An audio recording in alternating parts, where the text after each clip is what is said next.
guys, welcome once again to Beyond the Mountains of Madness, the melting of the expedition.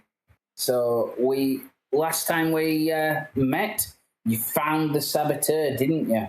It was the steward, Henning, yes. or at least one of the saboteurs, at least. It was the steward who planted some detonators and some wire, some fuse wire in the where all the barrels are. He did a couple of other things as well. It turns out he had sulfuric acid that he poured into the radios. And he checked everything like that. I hope we ruined his day. Yeah. So you've got him kind of like trussed up in one of the rooms as a brig. You've radioed through, or more likely Starkweather's radioed through to Melbourne to try and replace the supplies that is damaged. One of them that I didn't mention from last time is actually poured salt into all the film development chemicals as well, which you come to discover because you did take the time to check the rest of the holds and everything like that. Where did he get the salt from? Did he hide it in a strychnine can or something? Well, he had his own salt shaker, didn't he? Yeah. You saw him. He fetched it from his room. We saw him. What are you doing? Boiling seawater? No reason. Yeah, exactly. You saw him. And after that, the mood seems to kind of improve a little bit. But as you can appreciate, the sailing crew are still a little bit wary because who knows if that's all the saboteurs. Starkweather and Moore do tell you that they need statements to speed things up. So on your way through, they get you to write what you saw and how you found it and all that kind of stuff to assist with the process of it. And this is where we begin. So when I put it on here, I think we're here. I think we can all see when it loads up for me. So we're on the ship. So wonderful. So yes, October the 12th rolls around. And as dawn breaks, the call of "Land ahoy!" is laid across the ship. Fuchsia blanket of clouds highlights the landmass and the horizon, and everybody on board seems to cheer. The rest of the morning is filled with preparation. Ramps are hauled from the hold, unnecessary gear is stowed, and all make ready to set foot on dry land. The morning's briefing is taken on the foredeck, and you're allowed to watch the coastline of New South Wales roll past the starboard bow. Conifers and broadleaf trees march up gentle hills into the heights of the Great Divide Range, broken by expanses of short grassland or the hustle and bustle of towns on the coast. Starkweather gladly announces your arrival at the waypoint. He says, "Well, we should be docked by midday." He turns a little somber as he explains that he's worked tirelessly to arrange resupply of the food and the other materials lost on the voyage. So most of it will be available to be unloaded quickly, but they'll have to take a couple of days to get everything squared away. One of the mishaps that's happened is that they've not been able to procure as much pemmican as they wanted. So they're looking for volunteers to actually pack pemmican while you're in Melbourne. funnily enough, not many people put their hands up on that. And they kind of, yeah, kind of skirt past that. But at the end, Moore kind of comes to his side and he says, right, okay, we'd like you to find a bar and have a drink by all means. You won't get another stop off like this before we land at Ross Island. If there's anything else that you need for your personal well-being and provisions, I suggest you see to it here whilst we're in port. It looks like we'll be here around 5 days, which I will double check. Yeah, about 5 days. So, we'll all be staying at the Victoria Hotel, but don't go too far just yet. I want to bring what's happened to the attention of the police. Okay? And that is kind of the morning briefing. And as the sun rises, you can hear the seagulls coming forward and the nice waves. The sea kind of gets a little bit rougher as you get towards the coast as well. And funnily enough, the ships coming out of the bay all kind of wave to you and cheer, and the horn blasts as you're coming in. It's definitely a celebration. And everybody's spirits are up. That's the pemmican. Yeah. He can pack his own pemmican. Yeah. About 10 o'clock, something like that, you can see one of the tugboats coming out towards your ship, and the ship weighs to as it tethers itself to you and helps you go through what they call the rip, which is a rough part of the seas heading into port. And you're guided into Port Phillip, which is, I think I've got a picture of it. Somewhere. That's pemmican. I've seen enough pemmicans to last a lifetime, I've got to be honest. I know, you have. So this is kind of the port where you're going in. Yep.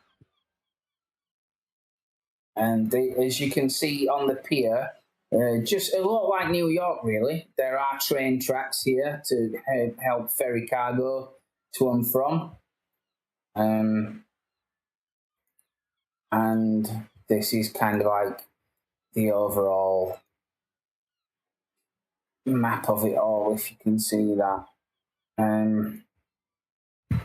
So the crew and expedition party tend to line up on the deck as you're coming into port.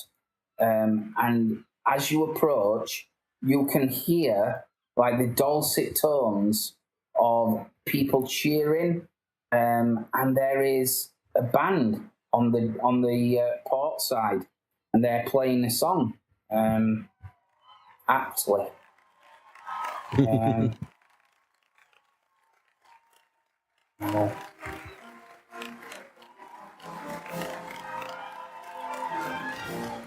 My God, it's the Australian national anthem. Yeah. So you can kind of see there's lots of people there, far more than what's on the map. Some press, definite press there, all that kind of stuff. As you're coming in, Starkweather kind of looks at you all and passes round and says, we need to help unload, so don't rush off. We'll need some people, strong people, to help get some of the gear down, and obviously take Henning down as well. One of the interesting things that you can see is here there is a definite police car parked up on the dockside waiting as well, and there's 2 police officers.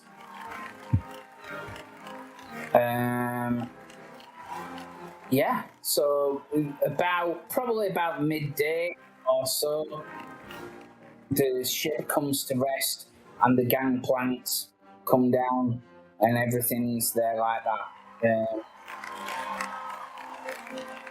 The second that the gangplanks are down, some of the crowds start moving forward, and as you can see, Gordon Cook, one of the shipmates, kind of stands at the bottom to stop them going there, but they're all kind of coming your way. Is there anything you want to do? Say, Food. Yeah, food. Yeah, everybody seems to be waving and cheering, and it's just a nice feeling. But yeah, you could certainly tell the ones that need a drink are kind of like wanting to be down and gone. I mean, I presume the police car's going to escort Henning off. Yeah.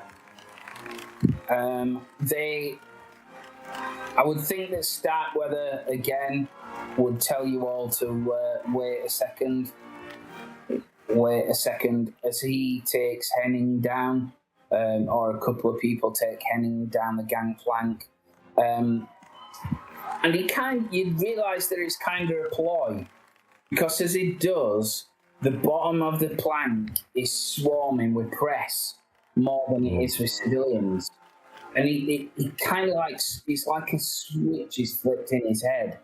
And he's all of a sudden bright smiles and big beaming grins as they're shouting up, "Can you tell us about the bomb, eh? We were scared. What you suppose the fella wanted to stop you going south?" And Starkweather, he's like loving it, eating it up like a great showman. He says, "Now, gentlemen, please, one at a time. There's not much to tell, but this isn't the first time I've faced treachery, you know. Line up orderly and we'll all get your chance." And he'll kind of go off as the police step forward and take Henning into custody. Nobody else. He's off with the press, getting that happening to him.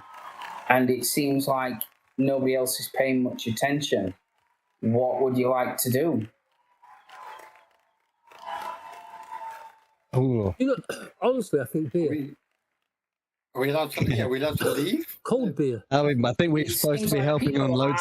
I say. Now Starkweather's down. There's definitely, I would think, probably the pilots, they shiftily look around and then just start heading towards the gangplank. And they kind of gesture like that. And soon there is a stream of people going down the thing. Moore is not looking. He's I just look at everybody and go, "Should we go and find some food? Let's go quick." So and a beer. Yeah. I worry that as far as south of the equator, porters just don't exist. Yeah, there's obviously there's more people on here than what there is. There's all the seamen and crew and all that kind of stuff here, so it's easy to kind of mingle into that crowd. Where are we staying? Because Hotel Victoria. Yeah, Hotel Victoria. He said that you're all checked into. As you're, if you want to stay around, you can ask. You don't know where. You've never been to Australia. I'm pretty sure that if we ask, someone will know. Yeah. Did anyone think of getting Australian dollars? No, not at all. Why? American ones are worth twice as much. Quick, man! They just take regular dollars. Yeah, let's follow those. Let's follow the airplane guys. Okay. Yeah. As you're going, George, you get a hand put on your shoulder. See you later, George. I don't know whose hand it is.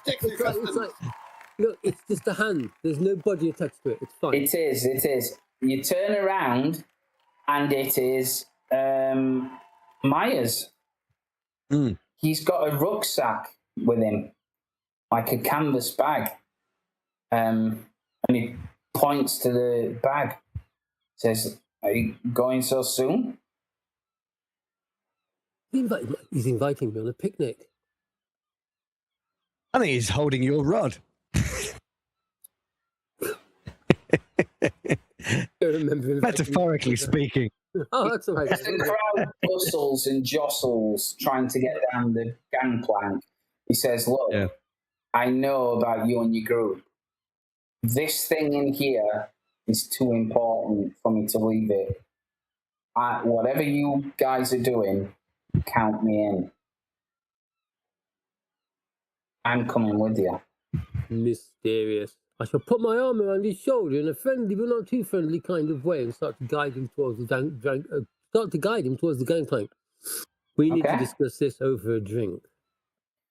Not a problem. Been a very not a long, problem. very dry journey. So, I will not John be. Mills impression.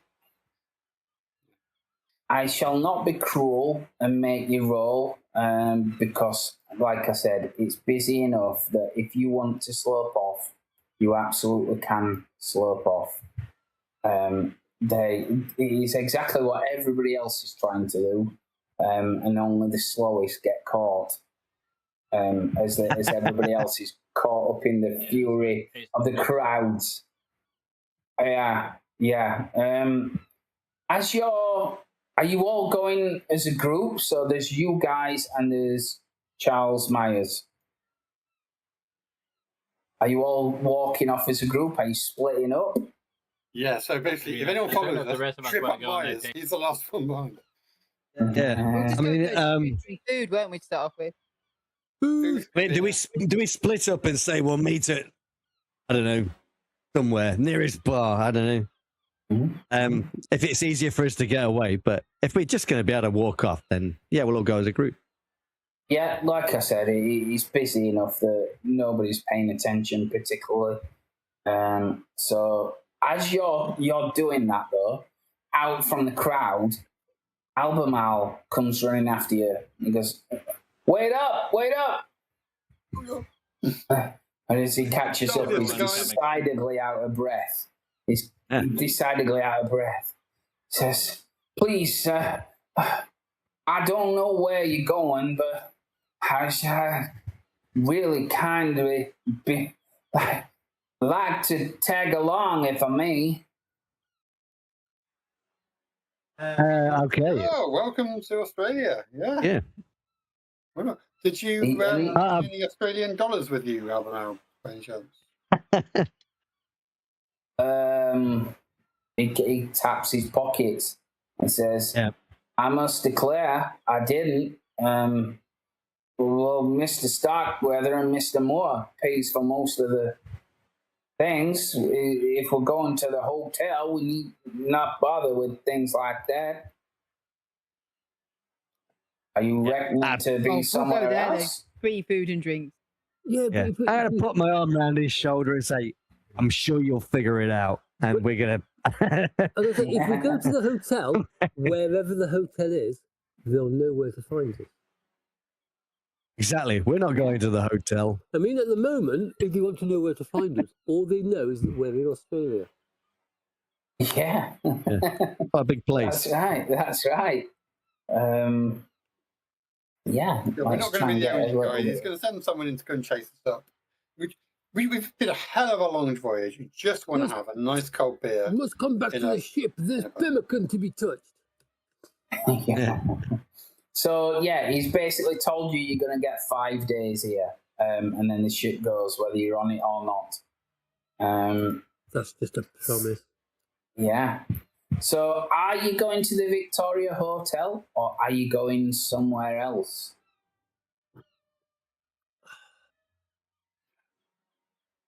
I'm tempted to say no, but if we're not able to pay for anything, we might be forced. Is there you've got your own money in that. You've just not got Australian dollars. Exactly. Is there a bank or a bureau de change nearby?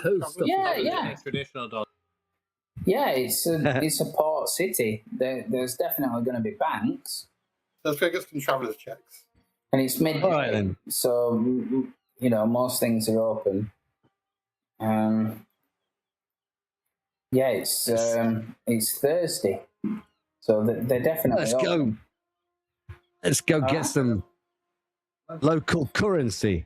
So, so the first port of call is to the bank. Absolutely.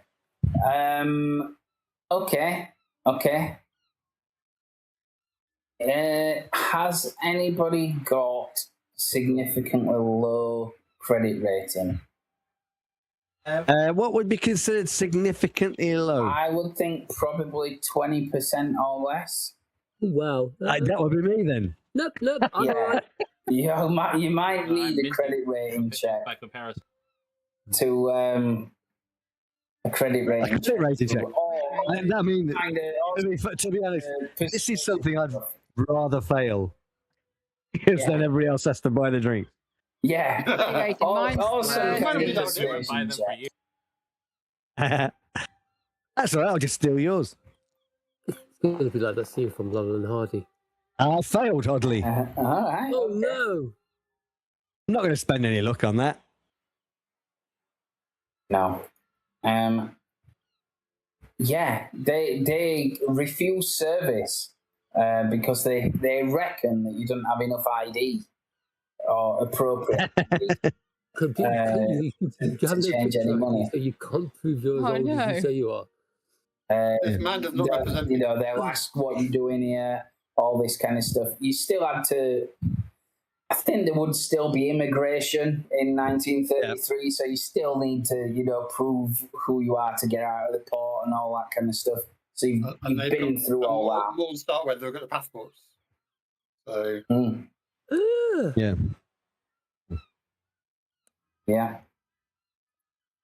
is that just Sully's been turned around, or have we all been turned away because he has dragged us down with his vagrancy? Wow. His credit line is so bad it devalues our own credit. Just standing next to me, you can feel your credit rating being sapped away. It's like the Bank of Zimbabwe. Luckily, most of you have been served before he got to Sully. So, You're like, so it's not so much of an issue. Devaluing of that property you're standing in. Yeah. I won't make a scene. No? I'm just still like, well, easy come, easy go. Bit late for that. Yeah, we'll figure it out. Something will turn up. Can we not buy him a drink?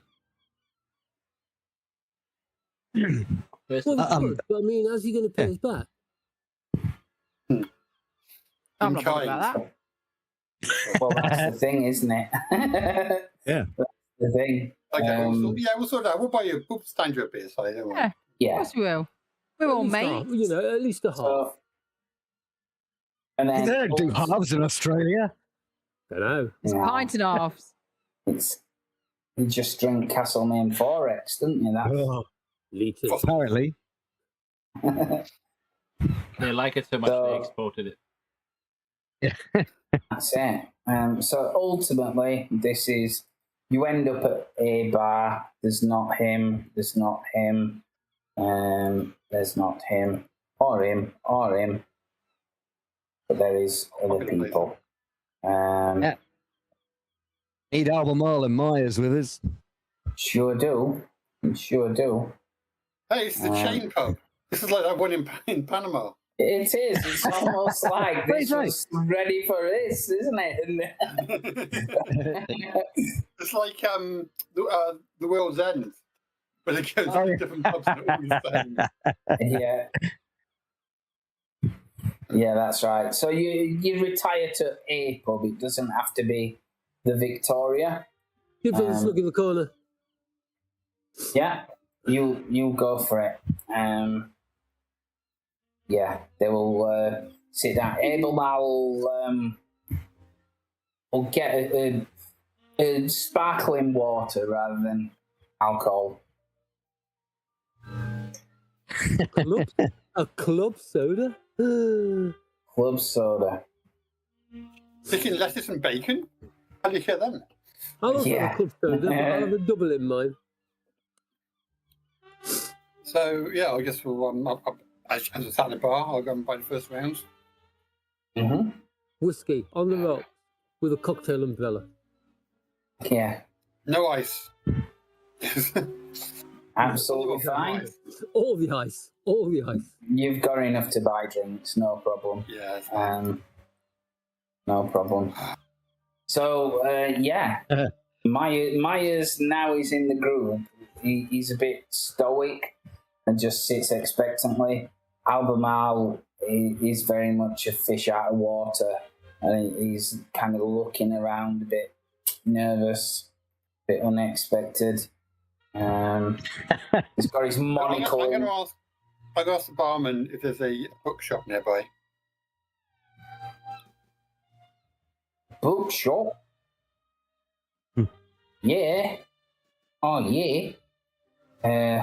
About 2 blocks away, mate. Okay, great. Been a long voyage and not a lot to kind of keep us busy.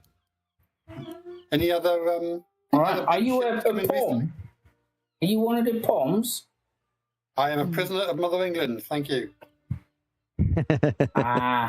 Tough luck, mate. Well, yeah. Well, they'll still serve you regardless. Good to know. And yes, your news as good as anybody's. Hopefully, I'll get parole and be allowed to leave. See, judging by my accent, I'm half Cockney anyway. So. That explains why his ancestors were deported to Australia. Some sympathy for you. Have you had any Germans through here recently? Germans? Yeah. Like the Han? Nah, mate. Bosch, whatever you want to call them. Nah, we call them honeys. Well, whatever gets you. Nah. Well, we can't be the first back expedition. to the fatherland, didn't they? Slunk back to the fatherland. I mean, fair play. You guys in the Anzacs, you stood up and Gallipoli. Well, that's right, mate. We've got a fair bit of dinging around that. A lot of people. Absolutely. It's terrible. I didn't fight there myself, but I know people who did. Well, hopefully we've said farewell to terrible world-spanning wars like that, and we'll never see another one of its kind. The war to end. That's right, mate. No, I'll drink to that. Are you a sailor yourself? Are you in the Navy? I am. Hey, Royal Yes, Navy, yes. eh? Wow. 15 years. Fair income. His mother and your wife. Now, take a shot as well.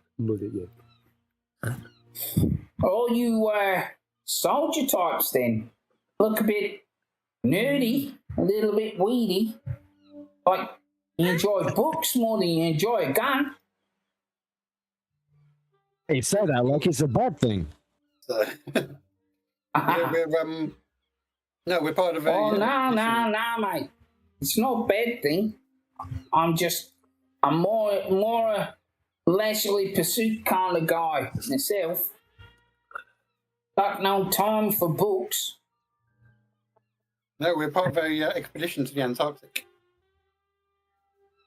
Oh, right. You're with that Starkweather expedition, right? Down the crows. In his head, he's thinking, these people are easier to fool than I thought. It's down the crows. Oh, I'm honoured. Every round on me. Yeah. Oh. Yeah, Sheila, come out here.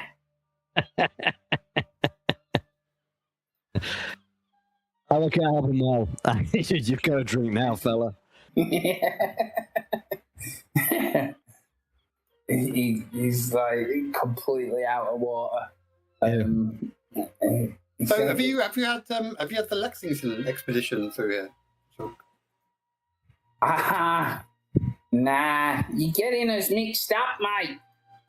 I went to Tasmania. Oh. Yeah. Okay. I don't, like I said, I don't read, but some of the people in here told me to set off maybe yesterday. Been in Tasmania. Why, are you chasing them or something? I don't know. I mean, Poms Nah. versus the Yanks. Is that what it is? no, I think only myself and Mrs. Aldridge from the UK. The others are Americans. Ah, right. And Starkweather, of course. Fair income. Right. What time is it? I kind of got turned around. It's by this time it's about 1 p.m. something like that. Height of the day. Quite quiet here. Yeah, I mean, it's been good to kind of get away from the hustle and bustle and kind of avoid the newspapers and everything. But we probably do need to start thinking about going back to the hotel. I think we may have to carry our own bags from our rooms. Yeah. Yeah. We'll take all of I them, do though. We need don't to go need to get like in a- to a bookshop Well, on the way through. Everybody else kind of went, you know, so you presume that the bags are going to be offloaded. That might be what Starkweather were referring to. But presumably, if they haven't dumped them in dockside, they'll be taken to the hotel. Starkweather and more having to carry all the bags themselves. Yeah. Just more, actually. Oh, cool. Yeah. It'd be one of those. That's kind of that they have money for that. fascinating with it. Okay. Okay. Yeah, maybe we should head back. Yeah, well, now I've got some Aussie dollars. I need to go and buy a book. A couple of books. Okay. Yeah. All right. Well, before you go, Myers says, "What is this?" It's a bar. Order drinks. No, what? I'm asking myself the same question. He says, "I thought you guys were thick as thieves. I expected us talking about what I have. I didn't expect us to be, having a drink and then going back to the madhouse." So we're probably not going to talk about what you have in the middle of a crowded Australian bar. Oh, well, unless, we really need to speak to the doctor about it. Yeah, it's lovely. There's some penicillin.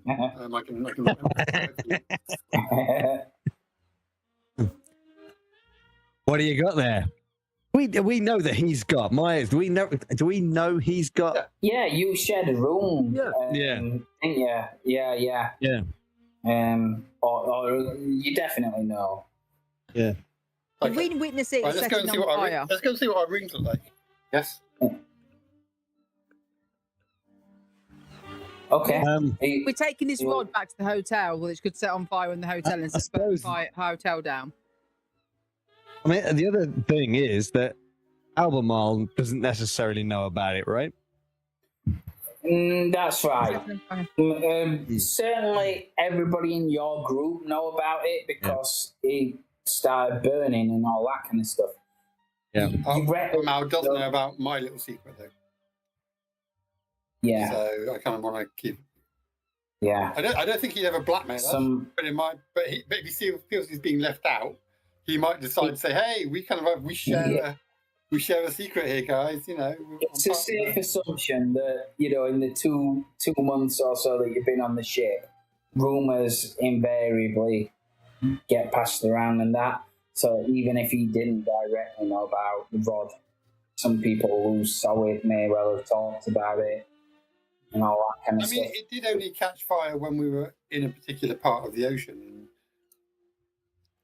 As far as we know, it hasn't since. As far as you know, yeah. As far as we know, yeah. It didn't catch fire, it just got really hot. Yeah. Just got really hot. I mean, I remember smoke being described coming out of my old armpit and just fizzling noise and the smell of cooking bacon. Yeah. You will have scars. You will have scars, George. So I can your tell armpit. ladies. I can tell ladies. It's like being branded. It was like being branded. Yeah. So I guess it says Ticky Lee in my armpit now. And the hair's growing all kind of like scrubby around it. if Albemarle says that, I think I'll stop and I'll turn around and it say. was Myers that said that. It was Myers. Myers, sorry. Yeah, sorry. On. Yeah. All right. Yeah, let's talk about that.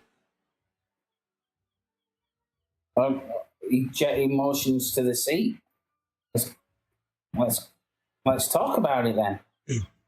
I'll sit down. Well, he says, my understanding, like I said, is you guys are thick as thieves, disappearing left, right, and centre in New York, all over the papers. My assistant, has the opinion that certainly George was getting rid of this thing to a collector in Australia. I don't particularly believe that, but equally, I'm a bit baffled why nobody else is as interested in this thing as me.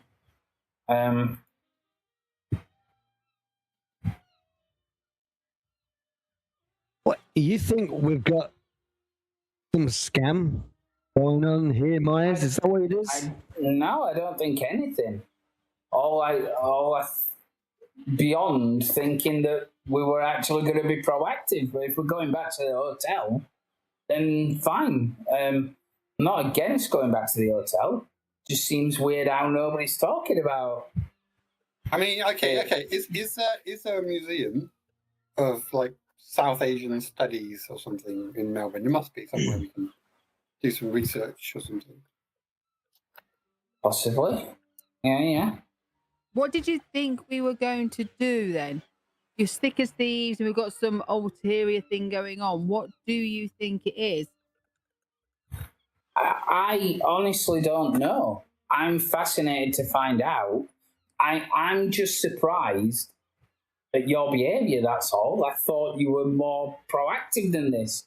I thought I was joining the... George brought this strange thing on board. We have no idea what it is. We have no idea why he bought it. It does some very odd things. Maybe George can enlighten us, and we all turn and look at George. George's already told me everything he knows. Well, we know from Chipper Green that there's something weird, don't we? And the thing that it's done, the fact that it's lived in my room for about 2 weeks in a bucket of water, we know that's weird. And we know that it comes from somewhere around kind of Australia kind of place, don't we? Is there anything we could do? I'm not saying right now. I'm just saying what's people's intention with it. Because if you want, I will happily buy it off George. Oh. Hello, that's between you and George. But if you're talking about trying to find out something about that thing, then go right ahead. Okay. Sure.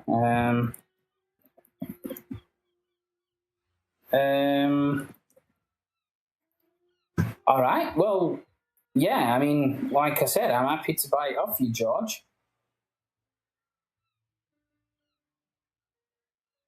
No, I was waiting for somebody else to tell me what I was going to do.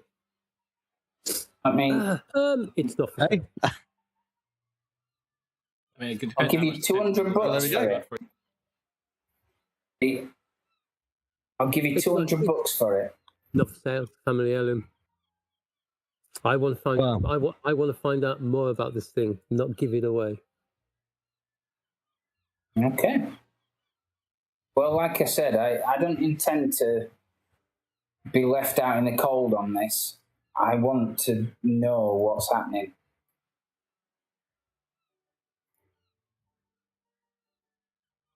And Albemarle just like picks up his drinking it. Yeah. Like, what the fuck? I mean, you've had it in your possession. I'm sure you've taken your own notes. Feel free to do your own research. You're a scientist. You're an academic. We're here for 5 days. You know everything that we know. I'm quite happy with it. I'm quite happy for him to keep it as long as he's not going to steal it from me. Because after all, to me, it's just a family heirloom. How can I steal it from you? We're on an expedition to Antarctica. Right, it's precious to me. It's very precious to me, but not in a monetary sense. Sure, I get that, and I'm not trying to disrespect it. Like I said, I thought we were going to work together as a team to figure it out, but you don't really seem to be that bothered, if I'm honest. Right. How am I going to figure anything out on a ship in the middle of the Pacific Ocean? We're not on a ship in the middle of an ocean. No, we've just this moment arrived in Australia. I apologise for not jumping off the boat and going, fuck it, let's hit the museums. Yeah, I get that. I'm not saying we do it right now. My only point was, it's not a topic of conversation, whereas I would have probably expected it to be. Yeah. If you're intending to work together, that's all good. Nobody else cares because they're all entwined with their own agendas. Yeah. Well, I mean, that's hunky dory, guys. I'll like you said, I'll find a museum and I'll ask around. I'll do some asking around. That's fine. I just misunderstood the nature of you guys' relationship. That's all. Completely my bad. Hey, Myers, no need to get defensive. It's just that up until a few minutes ago, Dr. Albemarle here knew nothing about it. No. Yeah. He's like, he wakes up a bit like, what? What's this now? Yeah. He says he just kind of dismisses him with a wave of a hand. Says, look, that's fine. I'm not getting into an argument about it. I'm not meaning anything by it. I just misunderstood the nature of your guys' gang, for lack of a better word. We're all friends and we help each other out. I mean, to be honest, we don't know a lot about this said thing that you're all talking about. Sure. You know, we didn't know it had on the ship. We didn't know it did these things. We're all as surprised as anybody else about that right now. And I don't know whether George knew it would do that kind of thing. And I think everybody has the right to be concerned about that thing now. I'm not going to mention the thing because there's a chance that it could be a danger to all of us. So I think all of us together. Danger? Yes. Albemarle says, danger? You what? I think it's something that people have got some secrets about, some myths about. There's folk stories about it. Chipper seems to think it's something, it's just one of those things. So yes, I think before we set back off in 5 days, before we let that thing back on the ship, I won't be happy unless we know what it is.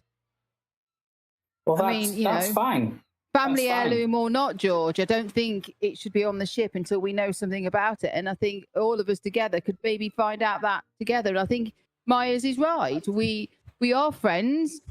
We've built up a good trust with each other and a good team element. So I think we all have our concerns about it. I'm going to go to a bank and put it in a safety deposit box, and it can stay there until we come back from Antarctica. I think it'd probably be safe because I think people have got their eye on it. Well, how can we show people if we put it in a safety deposit box? It'll be safe. Maybe it'll be safe. It won't be a danger to the expedition, which is what people's concerns seem to be.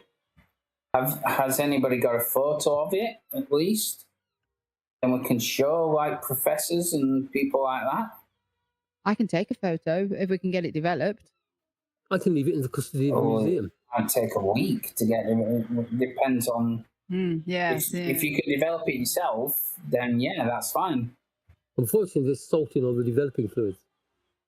Oh, yeah. Well, that'll be restocked. Well, I'm assuming we're getting some new stuff. That'll be all restocked. Well, it's just when it comes. Any chemist that develops films will stop them. Yeah. Yeah. So, look, forget I said anything. I was just confused why nobody was talking about it. That's all. No, I think you're with the knowledge that you know, I think you're quite in your right to ask questions about this thing. I think we're all in our right to ask it. You know, we don't know what it. I mean, we might find out that it's crucial to our whole trip. Bit of information. You know, to me, for some reason, whatever God-given guidance, it's here for some reason, and there's many a strange thing occurring. So it's worth finding out. Chipper seems to think it's something.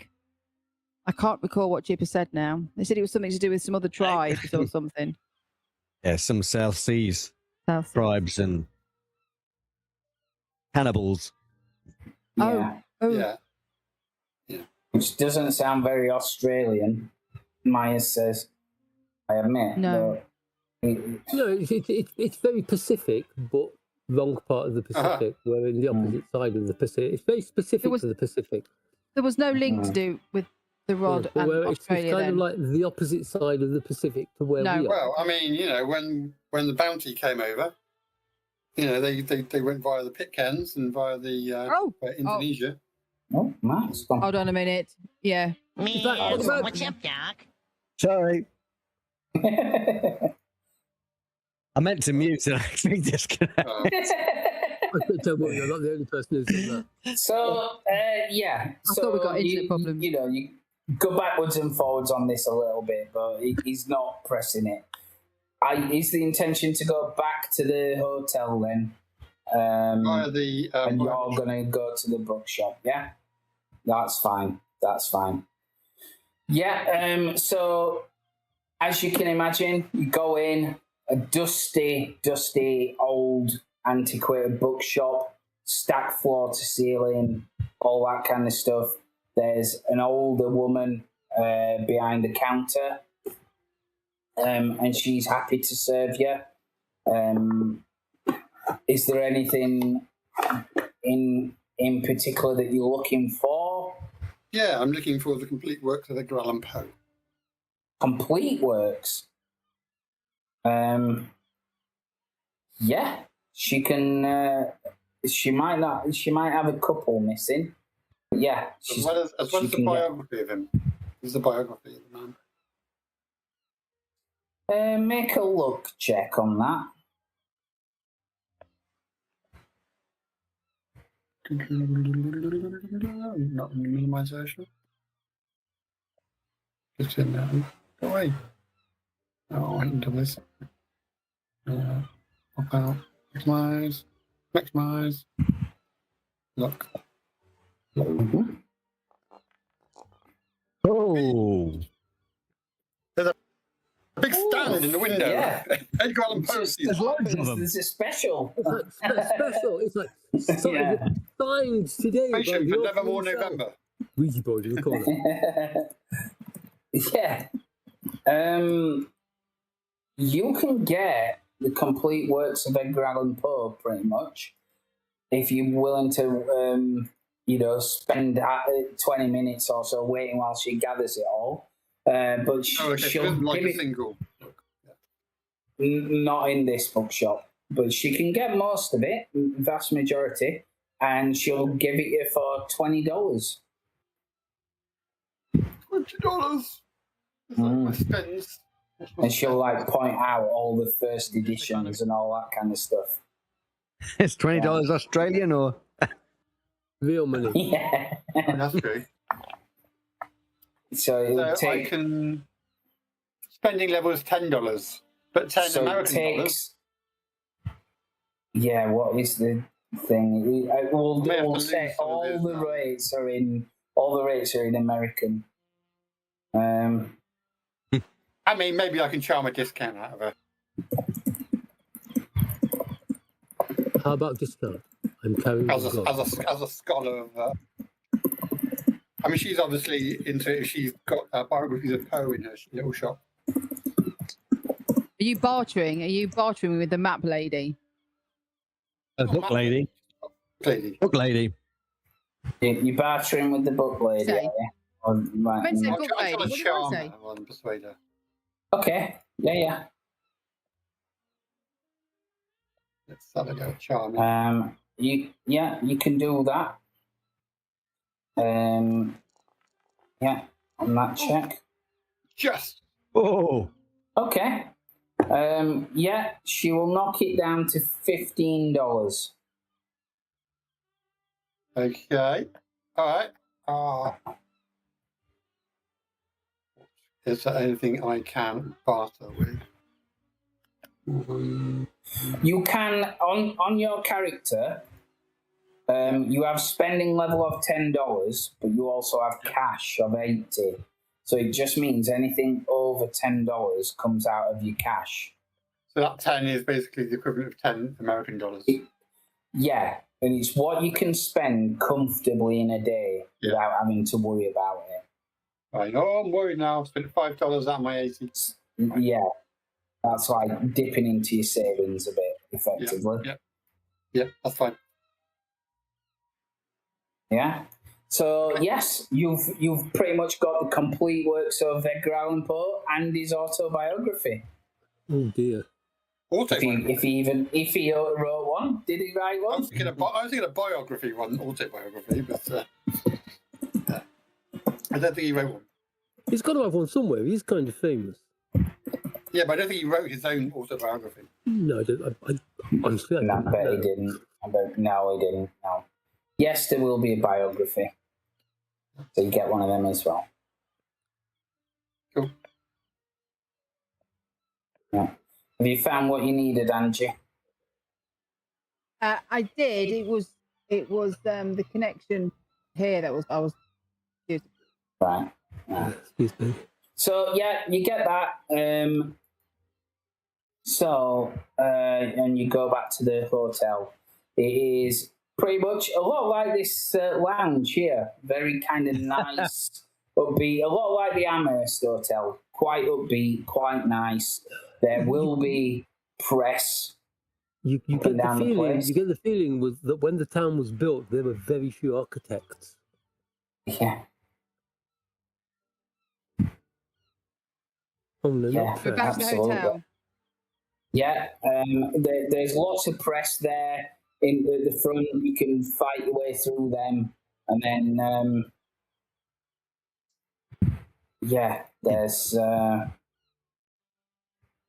there's rooms ready for you who will let you in. They've also, the hotel guy at the front also gives you like the keys and that, so you can come and go as you want. Just like the Amherst, they say that there's the, what you may call it, breakfast in the mornings and all that. Aha! The Life and Times of Edgar Allan Poe, by Alan Hervey, published in 1926. There you go. Bedtime reading. Currently worth 1,300 quid. Good God. Yeah. You ought to save that. Oh, yeah. Yeah. Look, a few years' time, it might be worth a bit. Especially prepared for the Edgar Allan Poe Shrine in Richmond, Virginia. Yeah. So, yeah, unless you're doing anything very specific, the day after will arrive. So, it is now... I think we'll be grabbing a bite. Wonderful. Having a drink and then retiring for the night. Okay, yeah, and it's a nice, pleasant time. You don't see anybody else there. You spend a nice, pleasant evening, like you said. Myers seems, he's not put out, but he seems more distant than what he was. And Albemarle does as well. They seem to drift away a little bit. In the morning, as you come getting ready to come downstairs for breakfast and all that kind of stuff, as you open your door, you see in front of you there are items of mail at the base of your door.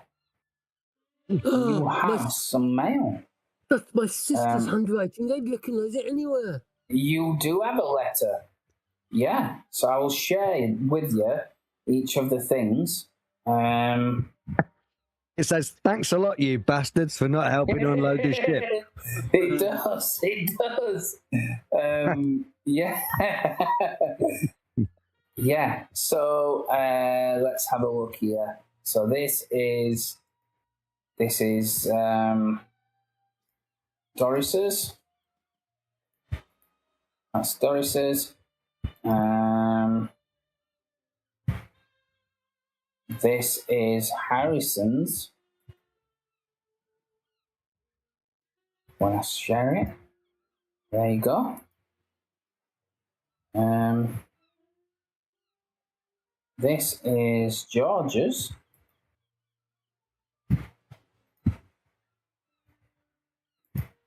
And this is Sully's.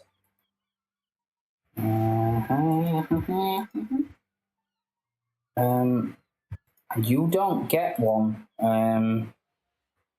Dr. Cross.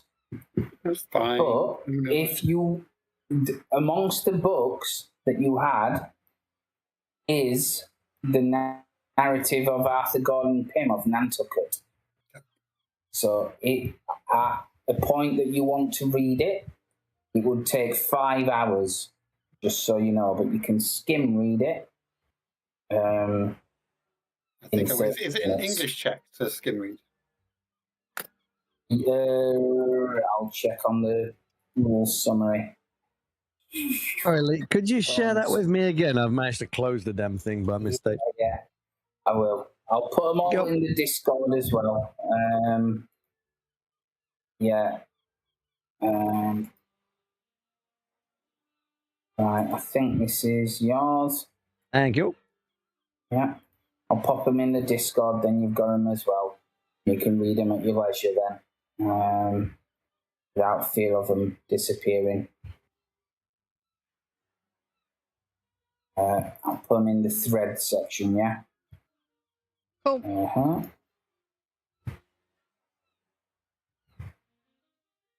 And you've got, again, did you find it what you needed, Angie? Yeah, reading it, yeah.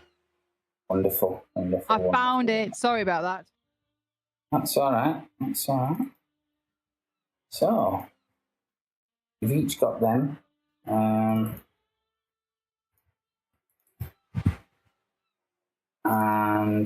when I've got them. So, that one, that one, that one, that one, going up. Right, so each one of them, your things. Righty, so you can read them at your leisure when you want to. So it's now 4 days left or thereabouts. We will not play through breakfast unless you really want it, because I'm presuming you're going to do your best to avoid Starkweather and Moore. Unless you actually do want to, pack pemmican. And yeah, if you really want to pack pemmican, you can meet him. Not really. I was actually thinking like breakfast, ordering room service, and then bunking out the window. Yeah. Yeah. I thought we were going to go to a museum and do some research on. We can arrange to meet at the museum at a certain time. Okay. Everyone synchronize your watches. But you have to remember, we've just arrived in a country that is not under prohibition. Mm-hmm. So I may be visiting a liquor store so I can buy like a half-pint bottle of some strong liquor to carry around with. George, it's 8:30 in the morning. Look, It's okay. He's a functioning alcoholic. Look, I know. We've missed 8.5 hours already.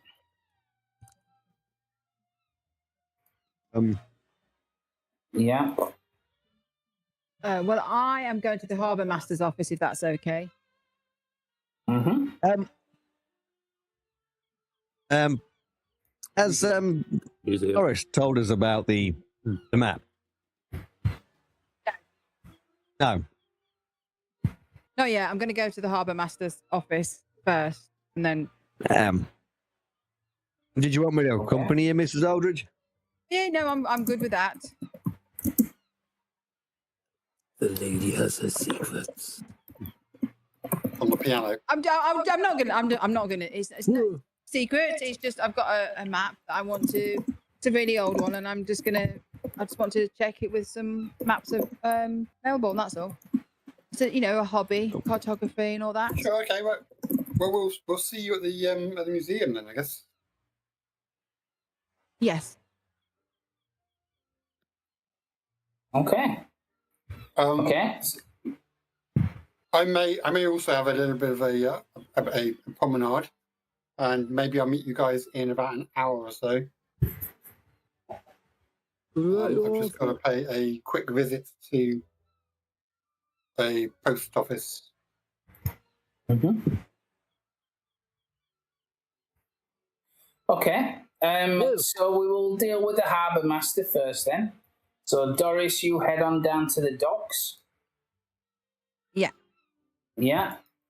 And just like the time before, full of seagulls, minus the crowd, but just as always, the place is crazy with dock workers and all that kind of stuff. It's the same the world around. A lot of stevedores bustling around, carrying cargo, shifting cargo, all that kind of stuff. Okay. What specifically do you want to do in the docks? I want to go to the harbour master's office. Okay. Possible? Yep. There's a kind of like a wiry gentleman there in a harbour master's uniform as you knock on the door. And he looks you up and down. Says, yeah, what can I do for you, little lady? I put my hand out. Doris Sherrard, pleasure to meet you. What a pretty Sheila. My name's Walter. Walter? That's right. Walter. Okie dokie. Are you the harbour master by any chance? Well, I've not stolen his uniform, if that's what you're thinking. Sorry, I'm not au fait with these this uniform, but I wonder if I could take a few moments of your time. I needed to ask you a couple of questions, if possible. We're on the stock weather expedition. Yeah, I know of it. I've seen you in the papers. Yeah. If you'd indulge me by having a drink, you can talk to me all day. Who's cobbling on the floor? Now? It's 8:30. Why not? Yeah. It's the best time of day. Yeah, Get that down you. Oh, I will knock a drink of whatever he offers me back. Yeah. It's a fiery whiskey. Bit early for this time of day. Without even blinking. Yeah. He seems perfectly sober, if a little mad. Yeah. Says, "What far away? What do you know?" Well, basically, I am a cartographer, and I've got an really old map here that's got a few things on it that's a little bit.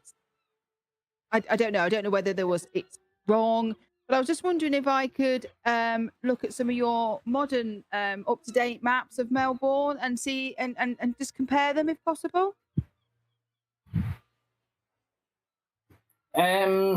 He scratches his head. He takes his hat off and scratches his head and puts it back on again. Yeah. Don't have many maps of land though. It's the I'm edge. a maritime kind of person. Yeah. Study the waterways, It won't take much of your time. You don't really even have to help me. If you just lead me in the right direction, I will not disturb you and your busy day in any way. And I will make sure there's another bottle of that sent over to you by the end of the day. his eyebrows like shoot up to his head. Yeah, I can do that. I'm quite a busy fella. I bet you are, and I don't want to take any of your time. So you carry on doing what you do. Just guide me to the room with the maps in, or where the maps are, and just leave me be. I won't. You won't even know I'm here. I'll tell you what, Sheila. Doris. For 30 years, Doris. For 30 years, I've worked this harbour, and religiously, 30 years to the day, I'll go for my dinner on the dock side at 12 noon every day. So if you come round then, you might just miss me if you get me drift. All right. And I'll just pop into here and I'll leave leave this on the table for you later. That's right. Yeah, I can Okay. trust you. I mean, you're pretty famous and all.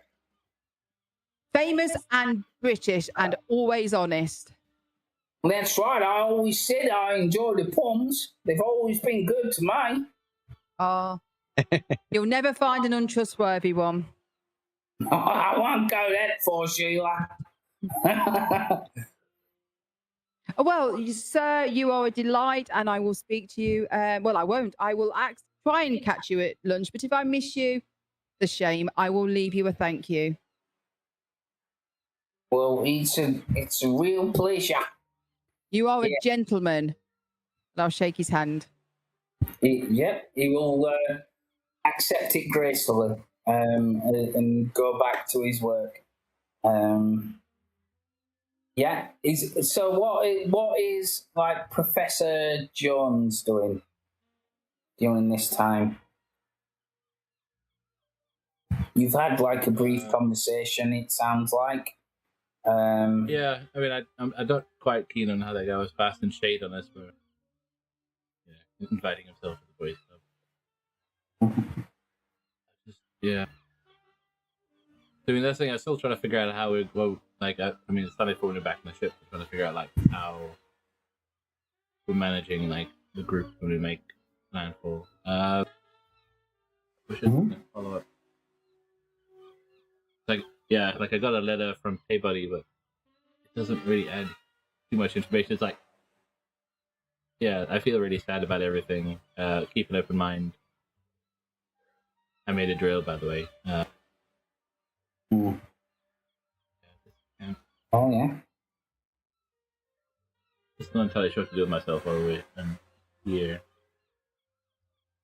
You don't have to do anything. You could, literally could just help get the expedition ready if you wanted to. Like it's up to you. We've contributed enough grunt work. You could just enjoy Australia. Spiders, big spiders. That's fine. That's fine. We're doing research, so we're going to get down to the Melbourne Museum, do some. Yeah, I mean, during the guys going that way, there might be there might be something interesting over there. Okay. So you go to the presumably Natural History Museum kind of equivalent. Who's going to that again? Yeah. Everybody else? Pretty much. Certainly Myers will be there. Albemarle kind of tags along. He's not sure what he's doing. But he will come along. I'm making a bit of a detour before I join them a bit later. Okay. And what guys? So George, Harrison, Jones, and Myers, more than anybody else, are at the History Museum. What are you particularly looking for doing? Presumably asking about the Black Rod in some way, shape, or form. I'm quite happy to show the curators there the rod to ask if they have anything similar in their collection. Well, I thought you put it in a deposit box. No, that's why I said that's why I said I was going to do. Right. Okay. I'm doing that before we leave. Right. Oh, basically, he was Right. saying he's going to leave it in the box when we leave to go to. Because with all the people, I understand. with all the people who seem to be interested in this thing, it only seems if we take it with us, it's going to be a liability. Yeah. Okay. Right. So when you show it the curators and everybody like that, they are a bit perplexed, a bit puzzled. I would say probably make some kind of social check, probably charm or persuasion. What does charm mean? It's a skill where you're charming them. Charm or persuasion? Let me see which one is the best. Yeah. Depends what you're trying to do. Persuade, because it's. I'm going to. I'll use persuade. I'm not sure how it's better than charm, but it's slightly better. Ooh, hello. Well, hello there, you sexy numbers. Mm-hmm. Let me have a look. What did you get? Okay. 5. Okay. They'll go a little bit further out of the way than what they normally would, and it's a man, an older man with a balding head and glasses. His name is Thomas, and Thomas tells you that he's never seen anything like it, but there are kind of like lava fields that were prehistorically around this kind of area of Australia. And he says, although he's not seen anything like this, the people that probably would are the Aborigines. And he'll write down a name on a piece of paper. He says, Wandin. Go and see Wandin. He's at Corrandirt.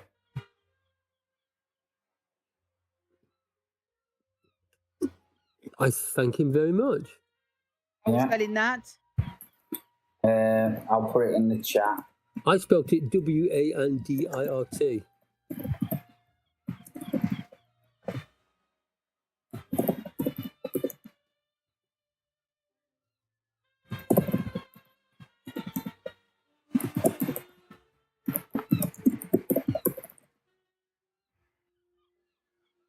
There you go.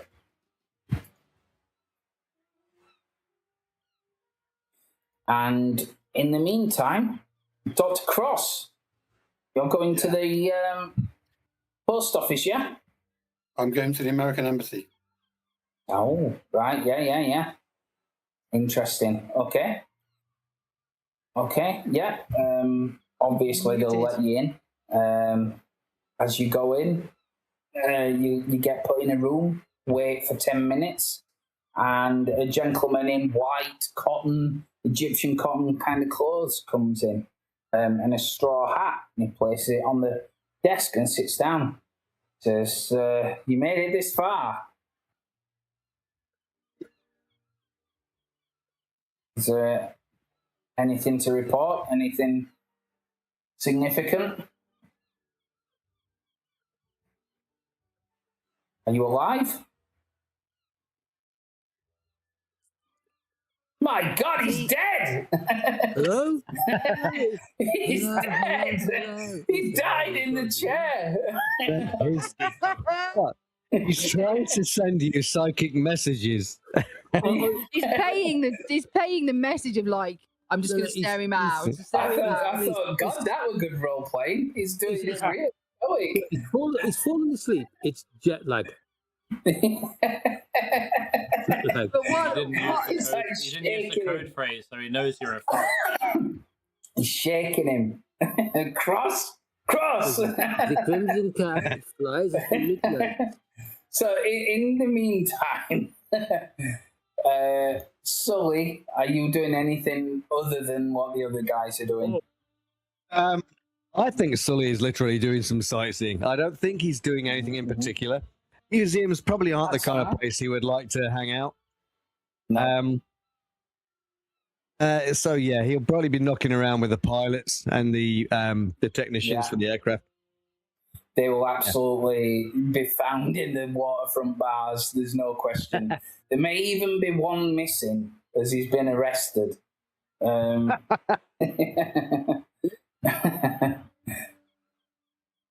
sure. We're hoping that we're going to jump straight back in, but he's not jumping straight back in. These temperatures hit anyone's internet. It's going to go down at any point. He's just left the Discord, hasn't he? So in the meantime, I've got to be honest, the thermometer on my PC is looking kind of scary, but I've got fan points at it, so... we're back. We're back. Just reset itself. It looks like you died in the chair. Dr. Cross. It's like he asked you a question and you just froze in fear. Like the American embassy, they've tapped into me. I said it online, and they've the CIA have gone. Said too much. So the guy in Egyptian cotton sits down and he says, "You've made it this far. Is there anything happened of significance that we need to know?" We had a saboteur on a vessel. He says he's gone been taken into custody now by the Australian police. Kind of German surname, but I think he was just a patsy.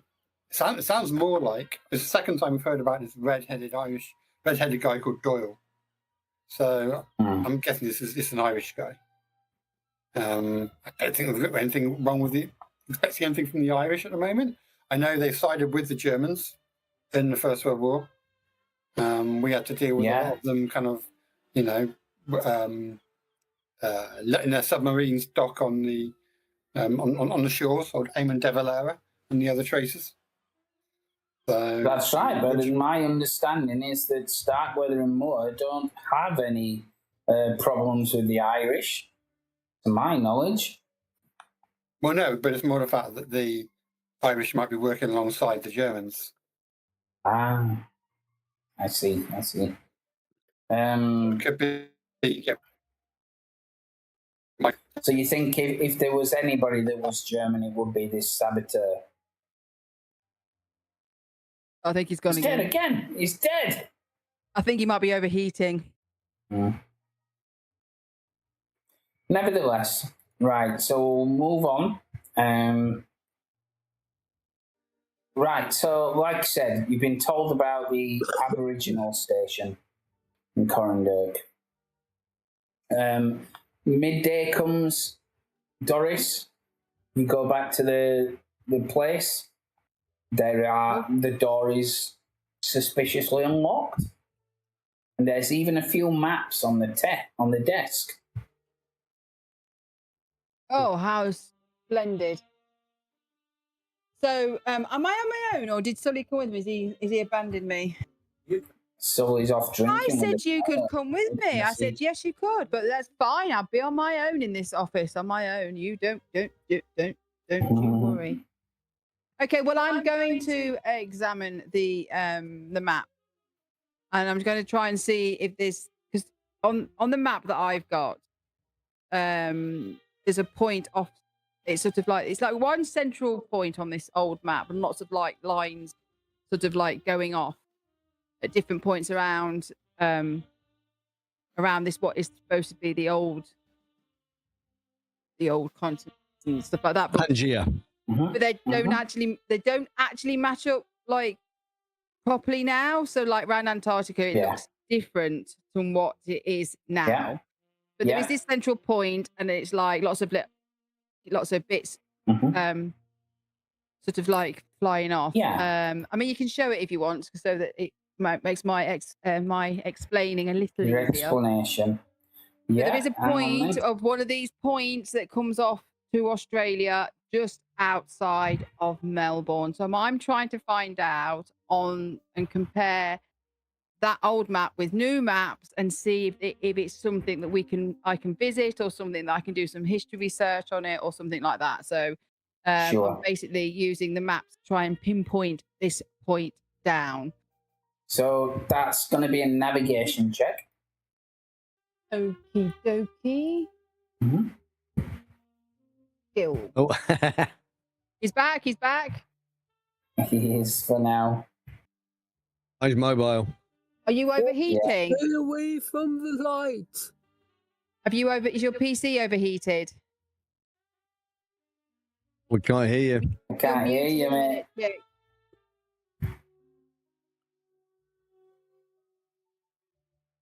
Okay, navigate. So there we go. Oh, flip. You can either push it or you can spend luck. Okay. What's my look? My look is someone needs to do some math. Okay, my look is 64. You've got loads of what do you luck. So that you pretty much need 20. No, 20. That takes me. Oh, bugger it. Let's do it. Let's spend some. We're living dangerously tonight, folks. Living dangerously. Booyah. Okay, so yeah, you can spend your luck. Look fast. Oh, if I suddenly need my look, I'm going to blame you. I'll lend you some. I will lend you. So you look through. It takes a little while, but you think you've found a correlation on the land masses and where it's split up, and all that good stuff. And you reckon if I go to the map of the world, and I think I've centered it on where this ship is. Yeah. So like 5 minutes down the road, isn't it? You kind of reckon this. Can you see the white dot under the eye on Victoria? Oh, yeah. Yes. You reckon it's around that kind of area where it relates to. Okay, that's not close, is it? Because I fell foul of this the other day because I was looking at the Canadian map and I went, because I'm used to the British map, I went, ooh, the Niagara Falls is not far from where Jake lives. And then I had a look and it was like 6-hour drive or something ridiculous. Like, I was, like 900 miles, two train journeys. And actually, I think it was about 400, but it was like... Did you just hear trousers? England is big. No. America and Canada are far away. Yeah, it's so that would, isn't it? Yep. So if I was to work that out, can I work out how far that is away from where we are actually now? Because that looks like a long time. You can. It's going to be a long time if you drove there, pretty much. So it's not probably achievable to go there. So is it actually at this place called Ballarat? Well,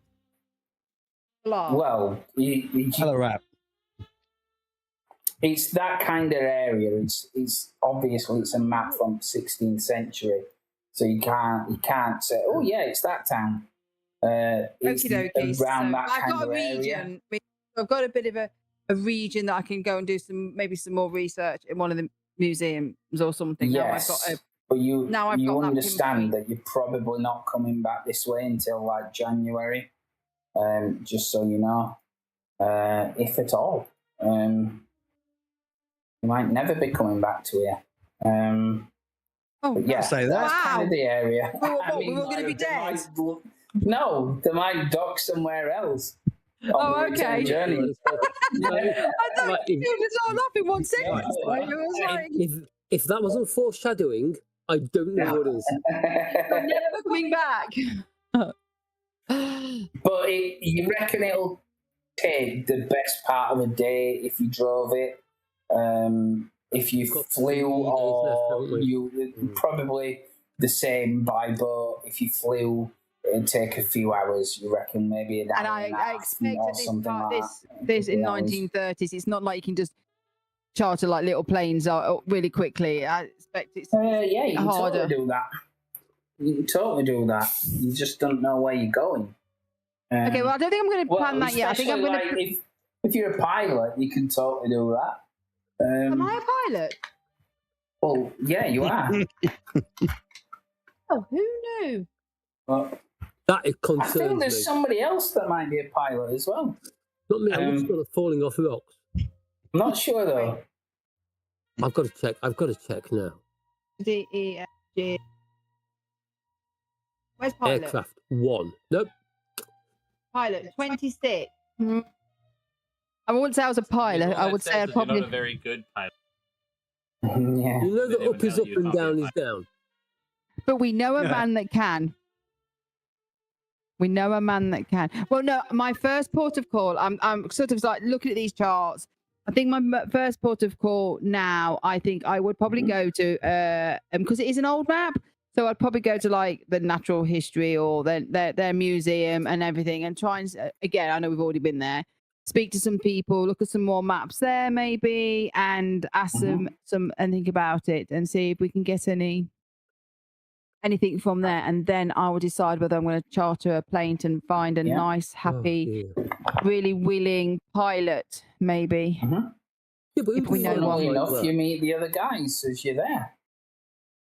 Mark, you're having a whale of a time with the pilots, and they tell you that some of the crew are getting invited to a big gala, and they'll ask you, are you not going along to that? I thought It's pronounced galah. Flaming galah. yeah. Yes. Are you not going to that? I thought you would start with this pet. Ooh. If I can talk. Hey, what? Oh, well, it's pet? Well, you're in the main part of the ship, aren't you? We're relegated to the aft deck, the foredeck. Because Where you belong? Forecastle.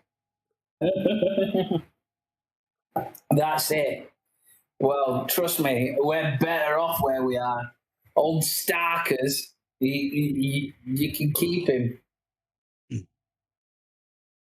I'd rather not go to that gala.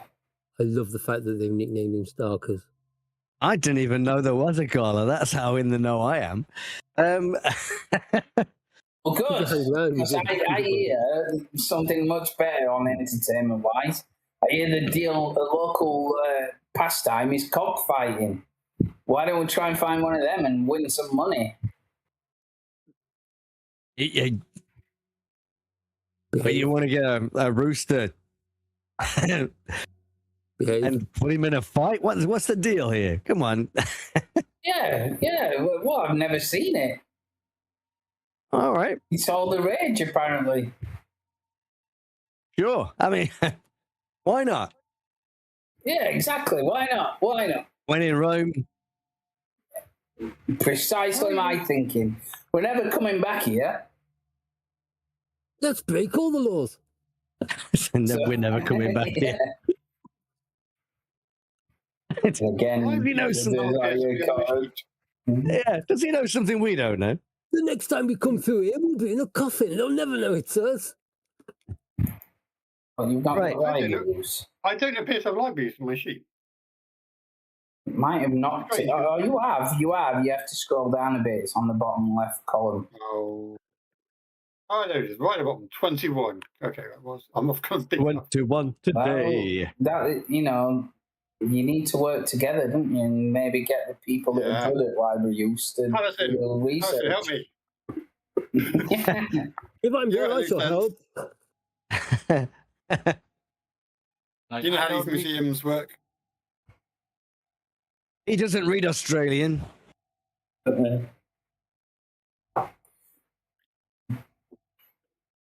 Why is it all written upside down? Yeah. Well, it's a strange eldritch place where the toilets go backwards. So yeah, are you? Can you give me a hand here, Harrison? I'm kind of. Yeah, I can help you out. Not my wheelhouse. It might be 50-50, but we'll see how it goes. Oh well, maybe you lead and you tell me what I need to do. You're better than average. Oh, No. yes.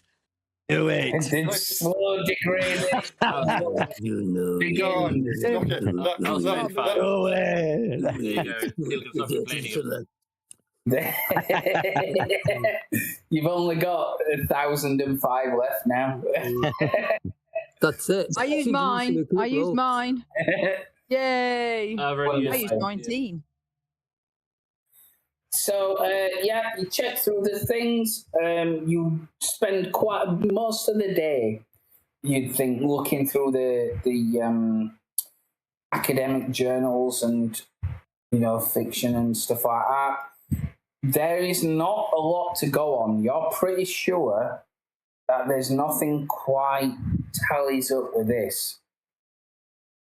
It's unusual. The closest that you can get is there's kind of like ancient Aboriginal rites that are presumably, and myths that are presumably linked to kind of like volcanic regions of Australia. It doesn't go into detail about them. It just says they existed and they were old practices and they're no longer practiced. And obviously, as Australia's colonised, them kind of rituals are dying out. And that's about the closest you can get to it. There's nothing linking Poe with this. Okay, cool. Thank you.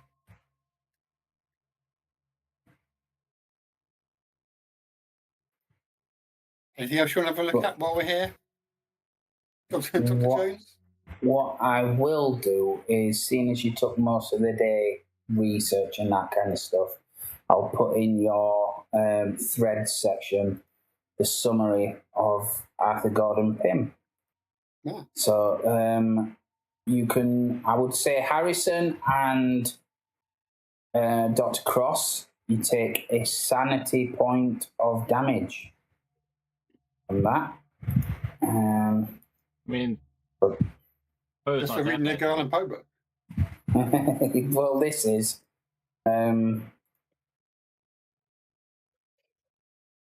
because, and it's bad because of like the correlations that you do find in it, which is effectively in the summary there are black tribal people around the South Pacific and around Antarctic waters that are in a strange area. And a lot like what Chipper Green said in the story, they're caught by these tribal people and nearly killed by them. And it's the correlation between Chipper's tale and this that kind of affects you a bit, because this is meant to be fiction. Oh, so they've researched Poe's work and then they find this piece of stuff, and then there's a reality and Edgar Allan Poe's stories. It broke our brains. Yeah, that's right. Maybe there really was a raven that said nevermore a lot. Yeah. Wait, Yeah. Raven in the South Pacific. No. Who said it? Maybe he was inspired by parrots, because they can. Yeah, indeed. They can talk. And there's like orangutans around. Yeah, well, not that close, but so maybe a shaved orangutan. He encountered that when he was in the South Pacific as well. Boris Yes, Johnson? The murders in the room org. Yeah. Yeah. So Myers again, a little bit put out, says, "What's the deal then, guys? What is the plan? What do we know?" We see. I'm not sure what we do. Is it? Do we need to track down Aborigines? It seems to be Got 4 days. But again, this is George's, family heirloom. It's up to him what he wants to do about it.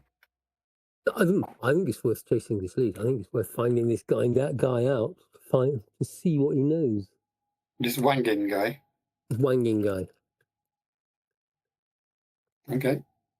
Yeah, we can. But it's like it's a day's drive. So how are we going to get down there? We drive. Where? Okay, so am I with them now? Did we say we all met up? Yeah. You joined up with them. So I'll just, as I'm listening to them, I'll ask them. It's a day's drive to where? Where are you heading? Where is the Aborigine guy? Yeah, where have I put my notes? Quick, what was the name of the place? I mean, they'll be on a reservation or a special area that's kind of cordoned off. There's big things about, they don't want them mixing with the white population. Yeah, I'm just wondering where on the map it actually is. Okay, you can easily find an atlas. Corundurk Aboriginal Station is just outside Melbourne. So you said it's a day's drive, though? No, it's not. Oh. So what I said was a day's drive is the area that I'm one to go. Doris is looking at. Oh my God, we're going to have to charter a plane. So I'll sit down and I will say, okay, guys, I might need to take a bit of a day excursion and I might need a pilot. And I'll say, and I'll show them, and I'll put both the maps down, and I'll show them the extra bit on Antarctica, which is not there, kind of thing. And then I'll show them the maps, and I'll explain about the central star and all the lines coming off it. And I'm sort of saying, I don't know what this map relates to, but if you look at the star, where it points, where is the central point again? Where do we know? Have I worked out where that central point actually is? I'll show it you again. You reckon the central point, the reason why it's so relevant to you now, the reason why you are adamant you wanted to come to Antarctica is because you believe that central point is in Antarctica. Okay, so I'll say, I think this central point radiates from Antarctica, where we're heading, and all these lines come off from there. Oh, we've got the massive spider on the map. Yeah, and subsequently, weirdly, one of the lines is into Australia, and while we're here,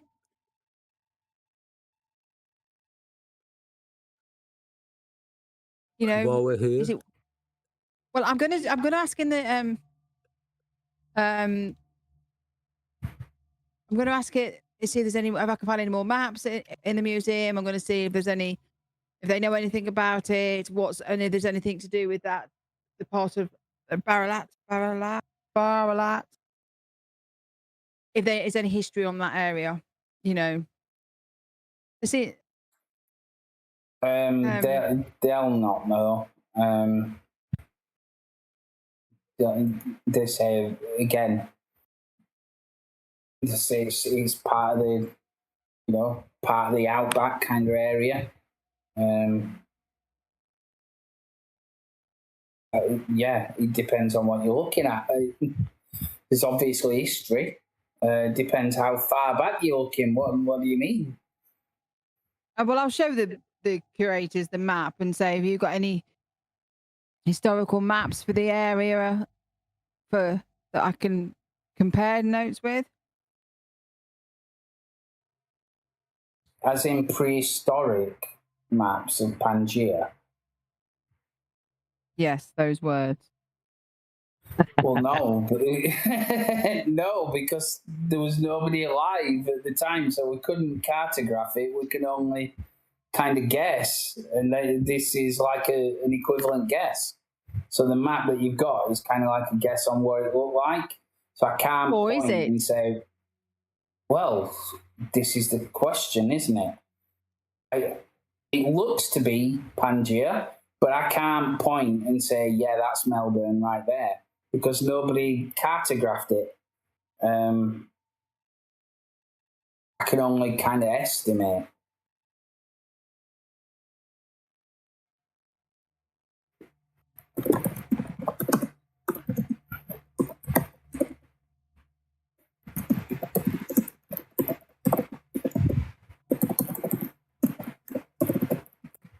Well, look, we've probably got time to go and visit the Aborigine guy before nightfall.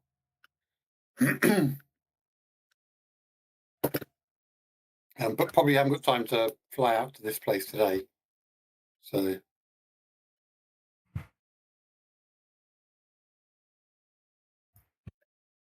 Mike Maybe says, not well, then. why, if we can't go to that place today, why don't we go and visit the Aborigines then? Maybe they might be able to help me with my map. well, they have their own maps. They have their own dream times. Let's say there's They the might have their same. own like ancestral history somewhere. Look, there's a exhibit on it over here. You can have a look at in the museum. As if by Yeah, there probably will be a bit of Aborigines in here. Yeah. Not particularly flattering. I'm going to say, it's the 30s, isn't it? It's not going to be a particularly flattering expedition. So- I know what I was trying to say. Right. The words just didn't work. So to move things forward then, pretty much the rest of the day, you spend, getting things ready for perhaps a trip somewhere, something like that. Sully enjoys a bit of cockfighting on the docks, a bit of rowdy drinking with the This is what pilots. fighting. Cockfighting. Dogfighting. That was a metaphor. It's exactly what you think. It's exactly what you think it is. Have Yeah. a good long talk with them about it later. And indeed, you go back to the hotel later on. I'm presuming, Dr. Cross, that you actually do check the Check my hotel safe. Yes, I will, if I remember. And as you do, there is a package inside. Open from the comfort of your hotel room. When you open the package, Quite nice to get some privacy for a change. After 3 months of sharing a room with 3 sweaty men. absolutely. When you open the package, there is something that comes out. It is Spider. a newspaper, like that. And there is this as well. Excuse me. This Okay. is Dr. Cross. Yeah. Anything Well, to play that hello. on? There's something that I haven't Oh. seen for a long time. Recording wire. Recording wire. Recording wire. Hmm. In the days It's before the they equivalent invented... of tape. Yeah. Wow. Okay, well, I guess I need to find somewhere to play that back. Mm-hmm. Mm-hmm. If there's been no instructions saying use this for something, it must be because it's got some No. information in it. This wire will Yeah, there's no self-destruct. instructions. Listen. As a So- man of the 1930s, do I know where I would find what I would use to play this on? Yeah, equivalent of like one of them reel tape players. It goes from reel to reel. Right. Featuring a mad stuntman. Yeah, and the wiring like copper wire. It's like monofilament kind of thin wire. Okay. It's like that. And where would So I you find get to such the- a device? Get to the 14th of October. Oh, There would likely be a recorder on the ship, like where the radio set is and stuff like that. Or you can go and find one, somewhere. In the library or something? Something like that. Okay. The post office might have one, something like that. Although the 14th is a Saturday, so they're likely everything's closed. 14th. Yeah, the 14th arrives. What do you want to do generally on this day? What's the plan? Well, we need to organise a trip to go and see the Aborigine. Find someone we can hire a jeep or a jeep truck, something.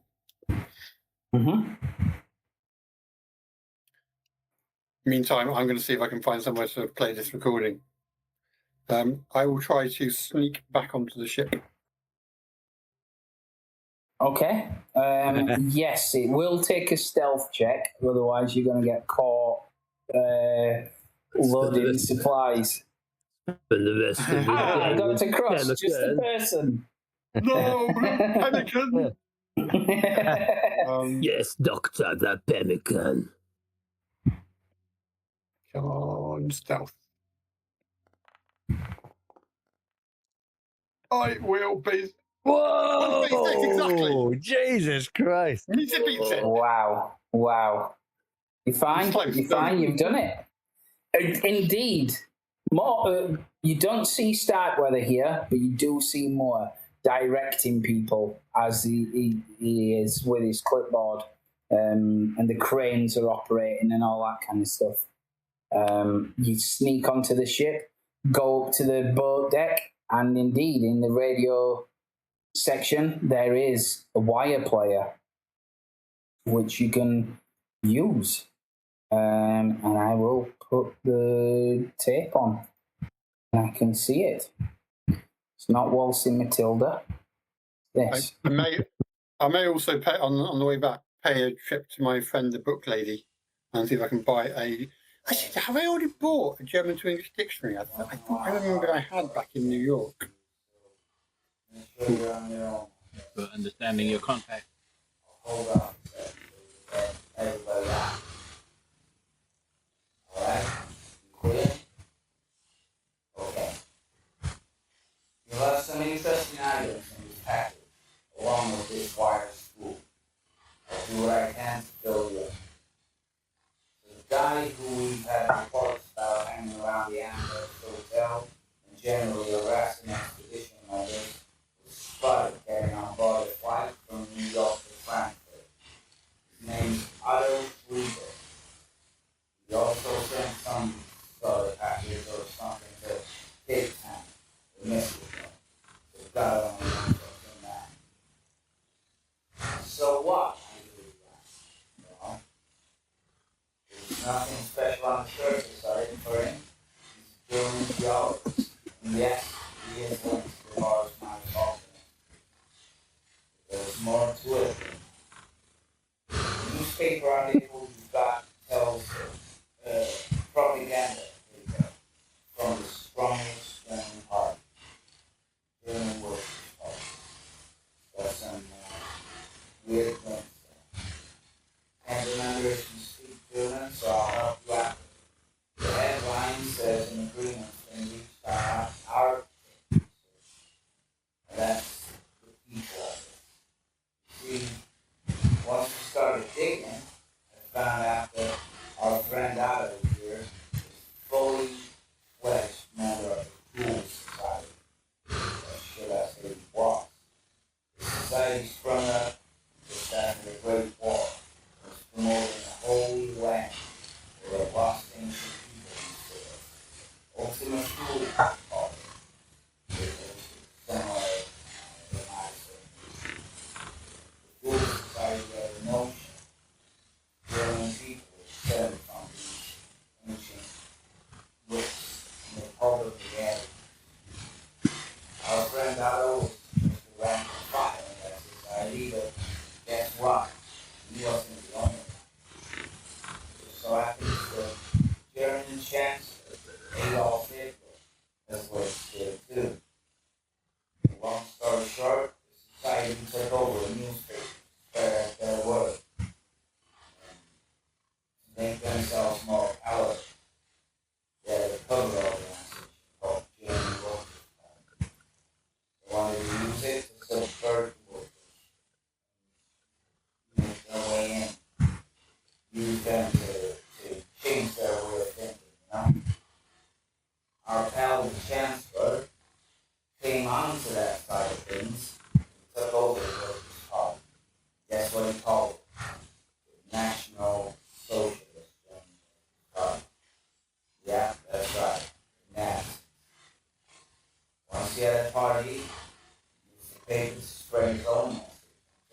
wandered out by police and rejected his own plans. People became the vulture, Cleopatra, selling papers older and down. Once he had the paper of the party, it was clamped down the School Society, shushing and putting some distance from the midnight. School Society officially closed its doors about 8 years ago. So what's the relevance to what I'm saying? Well, I'm glad you asked, pal. Otto was an outsider, but he learned to play the game. Stood by one of the members who got in on all this socialist agenda. Heinrich Himmel. He's the one in the middle of it. Dressed up in some kind of green pocket party.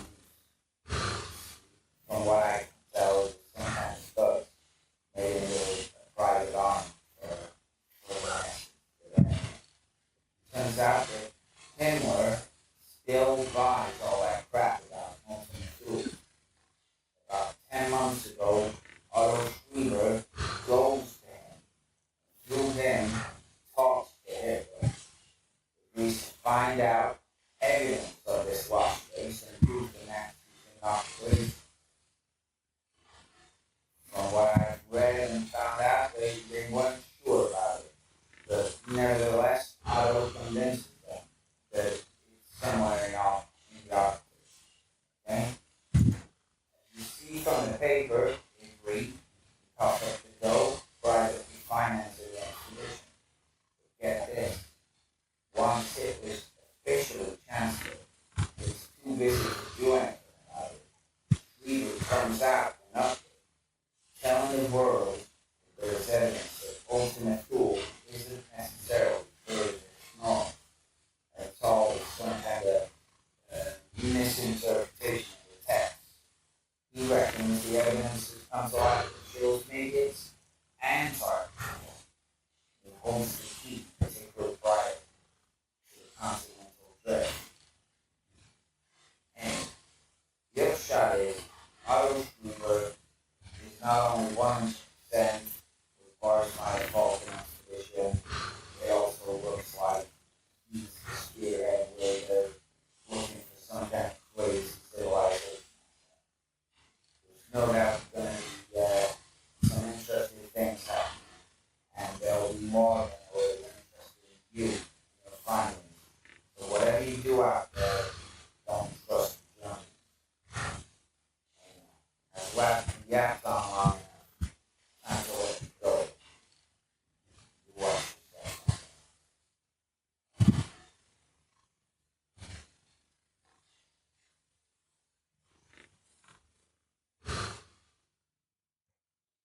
Okay. There you go. This message will self-destruct. Yeah.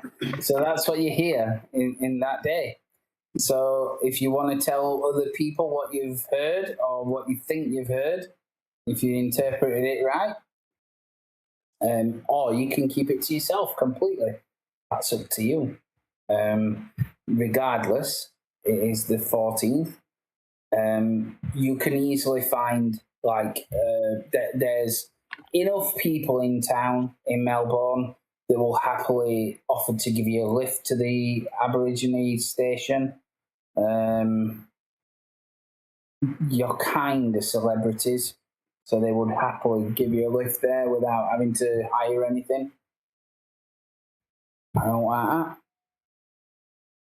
that. If that's what you wish to. You can do completely and utterly something else. Tell Myers we're going somewhere else and then just shoot off. Give him the wrong direction. Meet you there. Ayers Rock. He's holding the rod, so that's fine by him. Just in case.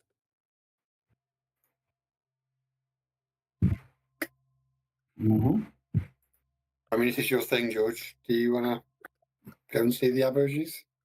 Yep, we are going to go and see the Aborigines. What we agreed on yesterday. Okay. Right. Okay, so righty. Is Abel You, Marl coming with us? Yeah. Everyone piling in the back of a ute. He hesitates a little bit, but then he kind of steels himself and agrees and says, "Yes, I will." And you drive out, and it's a warm, hot, dusty afternoon as you get driving around all morning. And by the time you pull up in a cloud of dust, you arrive at this kind of farm area. You can see it's a little bit further than the outskirts of Melbourne itself. And it is baking hot out here.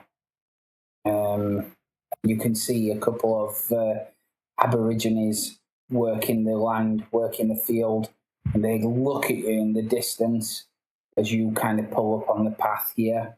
And the truck is turning over, and the man who gave you a lift kindly gave you a lift, says you're here.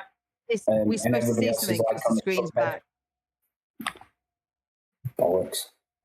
Yes, you are meant to see something. I'm just rubbish. Just 1 second. Oh, lovely. You see it now? Yes, thank you. Yeah. Yeah, like I said, there's a couple of Aborigine workers out in the field. You're down there. How are you approaching this? Any particular special approach that you're doing? Just walking up to house, knocking on door, all that kind of stuff? No, wave at people. Be friendly. I thought it was like a centre, we didn't have much of a reason to act suspiciously. No. Suspicious comes later. Mind you, they're going to be suspicious of us anyway. I was thinking it was like a tourist place. They're definitely watching you as you go down like the dusty path towards the buildings. Good night, fellas. They nod. One of them will eventually come over to you and kind of gain your way as you're walking down the path. Says, "What can I do for you? A bit off the beaten track, eh?" We're looking for what's the name? What was it? Wanky? Oh, it was. We're after Uncle Robert, yeah. Yeah, he's in the house. His name was Robert. Yeah. Unless that's just his white man name. I don't know. He nods. He says, "Yeah, you are. We're after Uncle Robert. He's in the house." He'll drop his hoe and like hop over the fence and walk down the path and kind of beckons you with him. Eventually, you get to like the main house where it's over here, and he comes out and he asks you to wait outside.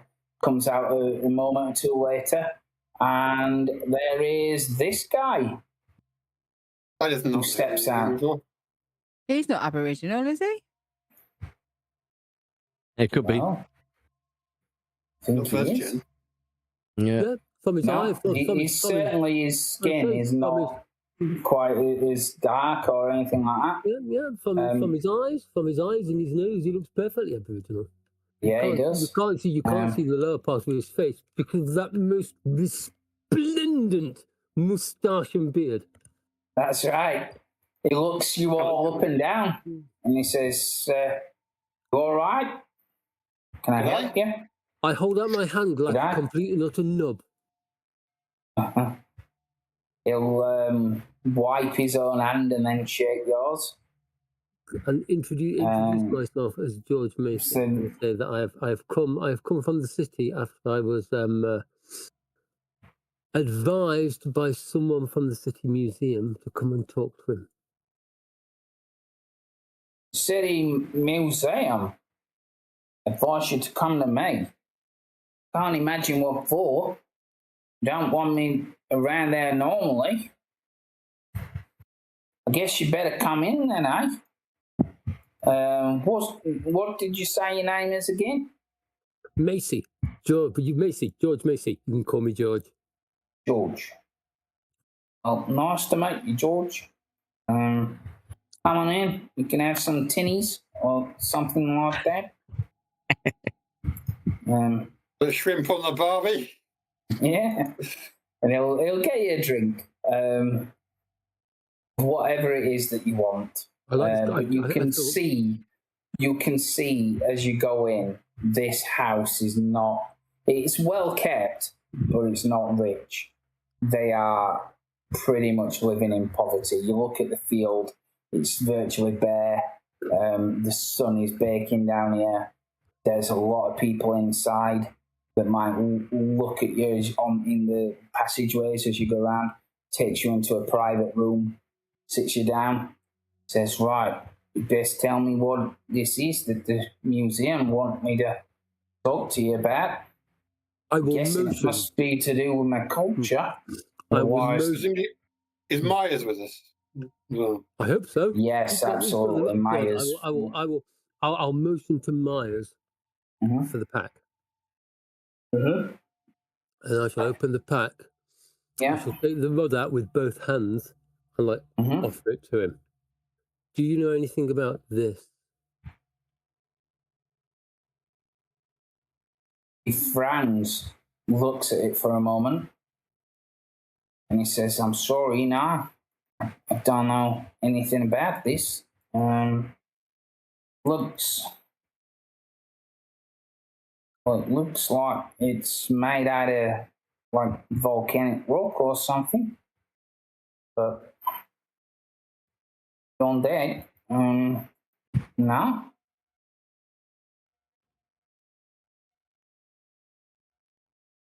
Dang it! Do you know anything about the script? Do you know where we can find this kind of rock? It's not Aborigine, that's for sure.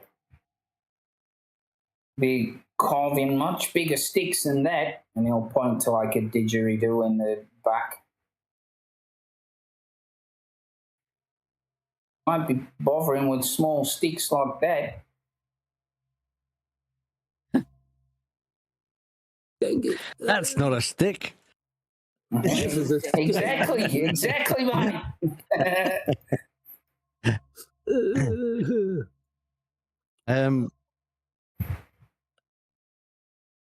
So those symbols, they don't mean, you don't recognize them at all? Never seen them before. No. Is he bullshitting us? You can make a psychoanalysis check. I cannot. Everybody's telling the truth, and as far as I'm concerned, I only failed by 50. It's fine. You can't. Go on. You're not a psychologist. You don't. Yeah. He seems sincere. Says, yeah, never seen him before. They'll show you an example of Aboriginal writing, and it's nothing close to it. No, trickle of sweat randomly running down the side of his face. No. No mysterious, more slightly, how can I say, fishy-looking young Aboriginal lad looking through the windows. No. Myers all said, is there not different tribes of Aborigines? Could it be that you're... could it be that you're, not in charge of all the facts? Some tribes use it. He says, I doubt it. I'm kind of the spokesperson of Aboriginal people around here. Why would they send that here? I don't know. Maybe it's just one of those things. People see weird symbols on a piece of wood, they automatically assume it's done by the Aborigines. Hey, we're really sorry to have wasted your time. Oh, it's all right, mate. It's nice to get visitors. For wasting his time, I am going to offer him like $10. Not a lot, but I hope he'll take it in faith. He will refuse it. No, you're fine. What was that, Doris? Could I show you something? I have an old document here that I originally thought was navigational land things, but in a moment of clarity last night, I remembered where I found it in a book of celestial harmonics. Celestial palm olive. That doesn't sound like a Doris book. No, Celestial harmonics. That's irrelevant. But I was just wondering if you read it, if these symbols or writings had any, and I have had anything. I'm wondering whether they're relation to stars or anything like that. And I look at Abel, what's his face as well at the same time. Albemarle. Yes. Albemarle will be interested in it for sure. So I'm going to look at him and show it to the guy, and I was, do you have any stories of your lands or anything like that might relate to these markings that you've ever seen on ancient stones? Or there won't be script, will there? There'll be stones, yeah, maybe. Well, yeah, we've got lots of stories passed down through generation to the generation orally, if you get me drift. Oh no, yes, I do. But please, if you could just spare me 5 minutes to look at these and see if they relate to anything that you may have been passed down. He will have a look. Looks through. Says, no, they don't seem to make any sense to me, but Albemarle will look at them and he says, I'm not entirely sure they are constellations, but this does seem like a map. Do they point to points on a map? Well, I'm not sure if they're points on a map or the central point is given guides or how to find this central point, or I don't really know. It certainly looks like a map. I mean, one of the lines points to somewhere west of Melbourne, but I've drawn a blank on that completely. Robert says, well, there is like lava tunnels. Lava tunnels. But there's a central point, and they used to be used by the Aborigines. A fair way west, a place called Viaduct. Viaduct. Not viaduct. I'll write it down for you. Viaduct. Viaduct. Viaduct. It's like they're like prehistoric lava caves, big, great caves. Aborigines used to use them, and it obviously kept you warm on a night and stuff like that. But I've got to tell you, they're not good places to be. We have a legend. One of the tribes from that area told us there was a creature there called the Yaramayahu. You might have to spell that. What would you know it is? Don't think there's an equivalent of you whitebacks, but it's like a frog-like creature. It's got the way that it's told, it's got like suckers that hang around and they hunt in the night. The children, the stories of children exploring there, they'd be caught and drained of blood. Some people have reckoned to have seen them. I'm talking like ancient history, none recently or anything like that, but the stories passed down tell of them.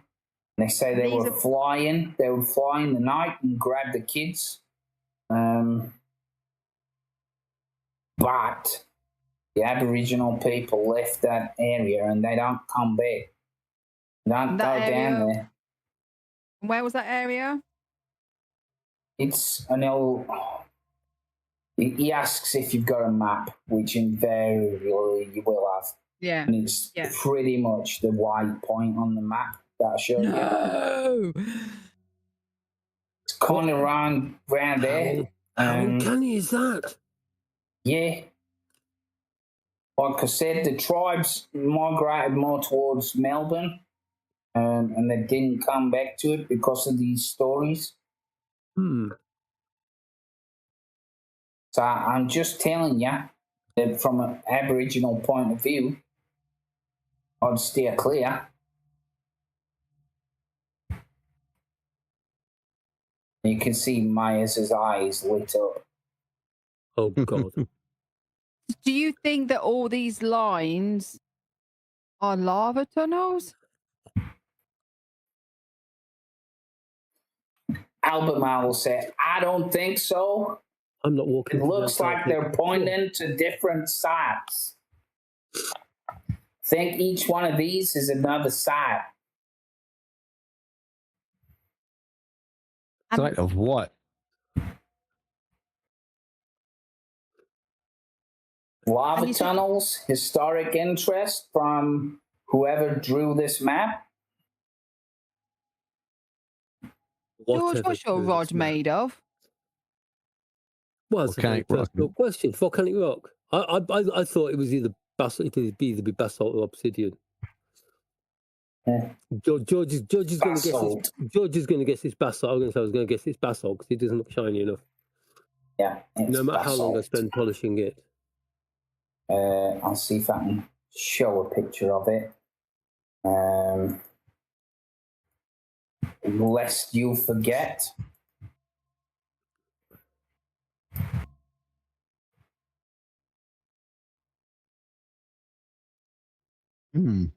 That bit. Says, yeah, that's about all I can tell you. But if you want, if you do what you want, if you're going there, though, it's going to be a day trip out there. Might be best by plane. I agree. I think we should definitely go.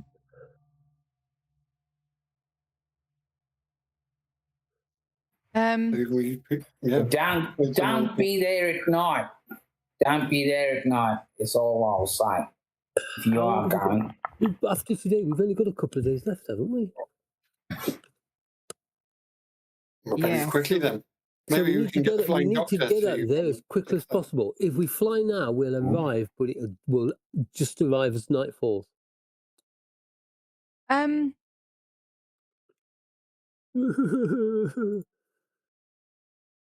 The descriptions that we heard of the creatures in the Antarctic, did they have suckers on? Were they frog-like? They were like, the prints we saw, they're like 5 pointed stars, weren't they, or something? Barrels, they describe them as.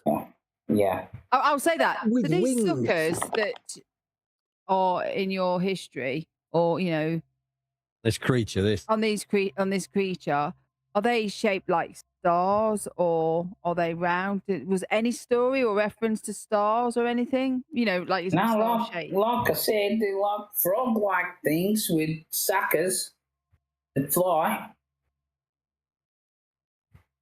That's it, like without I can tell you the Aboriginal words, but you wouldn't understand them. That's like my translation of them. And there's now no it's like. shit. But No, I appreciate that. And do you think there was any like stone drawings, like in caves that historically may have been? well, there might be out there. I've never been. Oh, right. Okay. This is our history that I'm telling you. It's been So passed down. So there's no Aboriginal people over there for us to talk to? No, love. All moved out. Moved out. Centuries ago. Right. Well, your help has been amazing. If there's any way that we can repay you and help that we can tell give the you. museum that we was helpful. Maybe ask them if they want any Aboriginal advices or anything like that. It's sometimes hard to get work in the city. A lot of us are, well, yeah, it's sometimes hard. Okay. Is there anything we can send out to you that might help here? If we can arrange a package or anything that would help you on the homestead? That's kind of, yeah. He kind of hesitates a bit and says, we a lot of the people are proud people, and rightly so. I'm proud as well.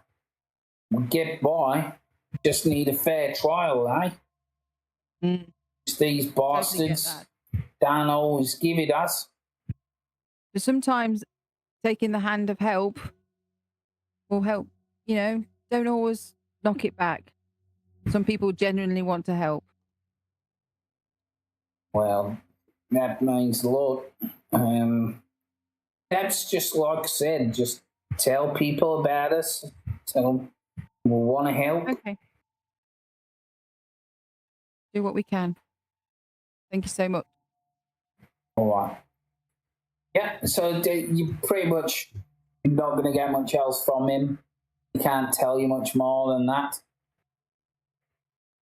What do you want to do? Do you want to go now and that day and, like George says, get there by night? Or do you want to delay a day? Yeah, it was fine. We'll go. I mean, we've only after today, we only have 2 days left. So is it like a mining? Time's a bit of the essence. We've got to go like there. a mining community out there or something. Well, I mean, I will say to everybody, this is. You don't have to do this. This is just. I mean, again, another coincidence. It's just this is the map. We're going to Antarctic. It sort of resonates from there. I don't know if this is any way, shape, or form related to what we're about to do or where we're going. It's just it was. I mean, there's a few little indicators that. Myers says, like hell, we don't have to. This is the closest we've got to like a big knowledge breakthrough. This could be as big as Antarctica. Okay. We've got to go. Okay. I just didn't want anyone to feel that they were being pressured. I mean, I want to see what's there. I want to see if there's any markings or... But let's go. There might be. There must be. It's too much of a coincidence for you to have a map that points to the same place that we think this thing came from. Okay. If anywhere. Everybody okay with that? Yep. You want to go now? I think it's a coincidence that it's a lava thing and we've got a volcanic rod in our presence. Yeah, I mean, we might, in fairness, we might be making assumptions. It might not come from here at all. No, but it just... But why it not does try and seem have a a look? coincidence. Does seem a coincidence. Okay, let's. So you going now? Let's go. Okay. Okay. Right. So the place that you need to go then is Edison Airfield. which again is outside of Melbourne, a little bit away from it. You get there, and there is a big guy there that meets you on the tarmac, and he looks like this. Oh, blimey. Yeah. And he looks at you all and says, "G'day. How can I help you?" Oh my God, it's the founding father of Qantas. Yeah. How can I help you guys? We need to charter a plane to here. I'll tell him where. Charter a plane? Calm down there, little filly. I don't even know your name yet. What's your name? Sorry, Sherrard. All right. And I'll shake your hand. What's your name? What's your name? The guy with the tash, the glasses. You're not narrowing it down. Professor Jones. Assuming you're talking about myself. Professor Jones? Some kind of Poindexter or something like that? You big wig, eh? That's a big word for yourself, then, eh? I'm well read, me, mate. Jonesy, you're Jonesy. Right. Who's the fella in the seaman's cap? That's me. I'm Lieutenant Surgeon Benjamin Cross. Benji, right, gotcha. All right, and this big fella here, this strapping young lady. What's your name, mate? He must be talking about me. Honestly, he must be talking about me. Strapping young lad. I'm sure the word handsome was mentioned as well. You can call me Sully. Sally, now you're talking. And he'll slap you on the side. Nice to meet you, Sally. And right, so that just leaves this chap here. This big bearded guy. Are you, what, you're handless or something? George Macy. You can call me George Macy. You can call me George. I think halfway during the flight. Georgie, right, got ya. Georgie. That's wait for George. Right, Georgie. That's all right. If he's going to call me Georgie, I'm going to call him Pudding. Sir, you want a charter a flight, right? Where might you be going? I will again. Viaduct. Oh, I've lost my screen. Viaduct. I lost. Right. We want to travel via duck. Yeah. he'll make a lame joke about that. Viaduct, all that kind of stuff. Just joking. Right, well, what do you want to go there for? You got anything big enough for all of us for the start? Take a look around at you, mate. This is a massive airfield. Of course I have. Just the ship. Just a plane. We're on a massive airfield. Just a plane and a right trailer to take you. Yeah. But I'm a bit puzzled why you want to go out there. It's just shape fields. Yeah. Science. Yeah, we're really big on those. Science. Figures science. To know where we are going. That's a good point, actually. And what's the nearest civilization to there? Anything kind of nearest thing to buy that? Is it like an opal mine or something? Or? No, mate, it's farmland. Okay, so it'll be farmhouses or something. Yeah. Maybe we should tell him we're going caving. Yeah, but yeah, you can. I'll have it like. He'll have a look at his stuff, checks through, says, yeah, I was right. There's a Shayla in hangar 12 called Orline. She can take you. It'll be, let me have a look. It'll be $50 round trip. And you'll wait for us to bring us back because we have to be back at Melbourne for our ship in 2 days. No, love. You can't have it for 2 days. I've got business to run. No. We have to be back. If you're willing to pay for it, then yeah. Okay, well, if you take us If there, you're willing wait to and then pay bring us back. $150, then sure. That's fine. His eyes widen. That's fine. Right then. There you go then. $50. $50. It's only a day, right? $50 a day, yeah. Right. And it'll point to the hangar, and he'll say, "Right, let's go over there." And he'll take you over. Explain. There is a lovely lady, who I will show you. In there, messing about with the engine in a way that doesn't want to show anybody. I don't think. Yeah. She's lovely. Yeah. Oh, messing around. This little beauty is called Eileen. Good day, Charlotte. Eileen. Good day. I'm going to call Yeah, her Mildred because if you can mess up all our names, I can mess up theirs. Nice to meet you, The Mildred. aircraft in the hangar is this. Oh. Good God. That's right. This is the Dragon, It is indeed. affectionately called the Dragon or the Drag-Out. That'll take you where you want to go. Doesn't breathe fire, does it?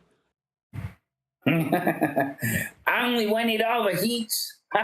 Just joking. It's tip-top, this little beauty. As long as there's no fire coming out of any part of it. That fella's just died. Again. Breaks me out. It's all right. It's all right. He's narcoleptic. Just put. I was about to say that. It'll be fine. Yeah, it's the hay. I know. How does this plane look? It look in pretty good shape.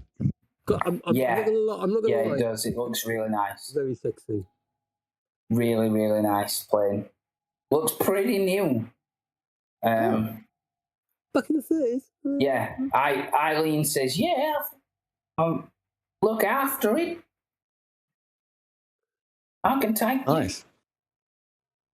you out to Bioduck, eh? That's where we're heading. Well, I can get you there. There's an airfield nearby.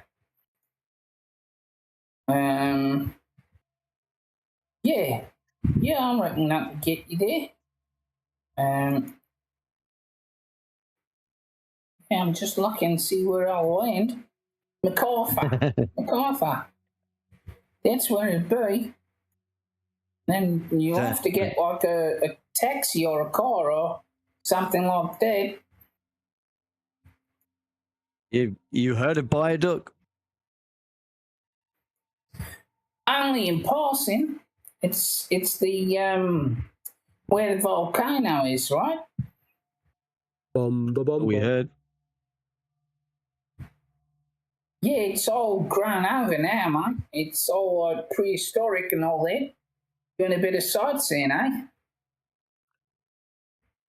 Yeah, can say that. Sure. Yeah. Wow. You can have her ready. Give me an hour. I can have it ready. Nice. Okay, guess you got a deal, Mister. I'm looking at that guy. Yes. He Says, Did you tell us his name? He got call me Joey. Joey. All my mates do. Joey Johnson's my name. People call me JJ. Okay. Or Jono.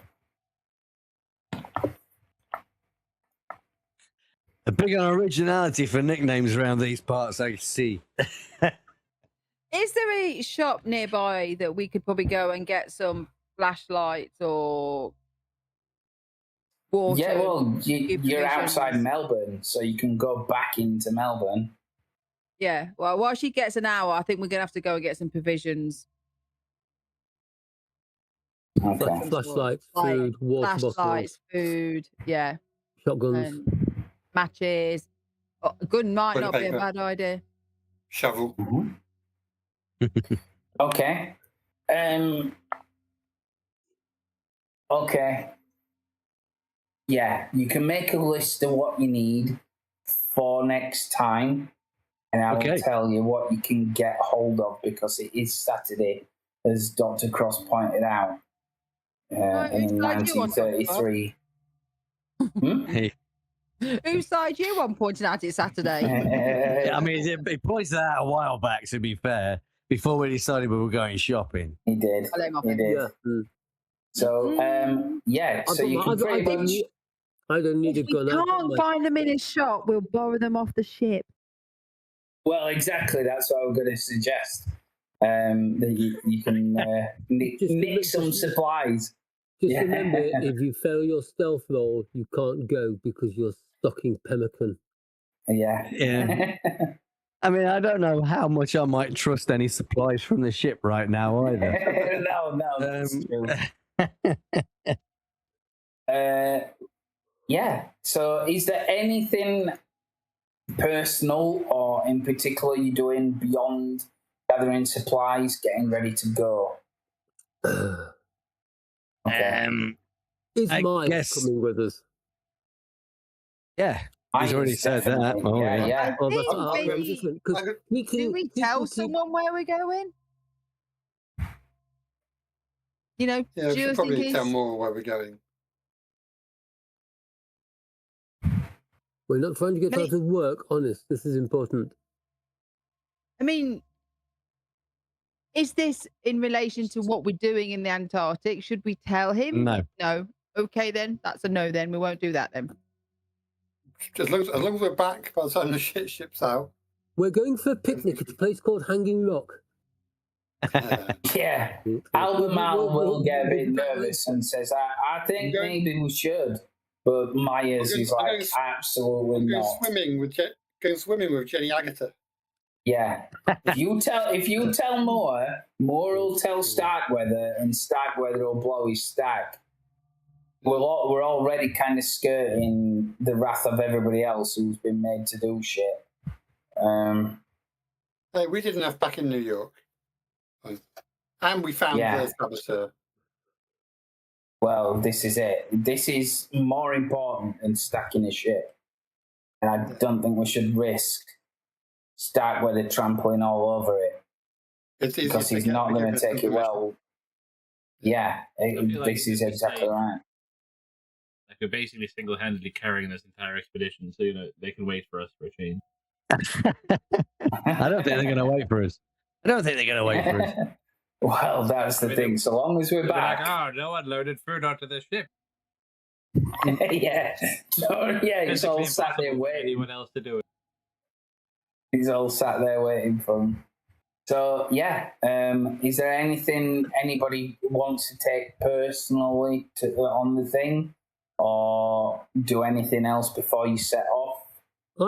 Food and water's all I'm going to take because I don't believe in these. Like I've been up and down mountains of the world over. I don't believe in these Aboriginal legends. They're stories told by primitive people around campfires to make sure that people don't wander off away from campfires and get themselves killed in the night by lions and tigers and bears and things like that. Nonsense. Okay. It's all nonsense. I can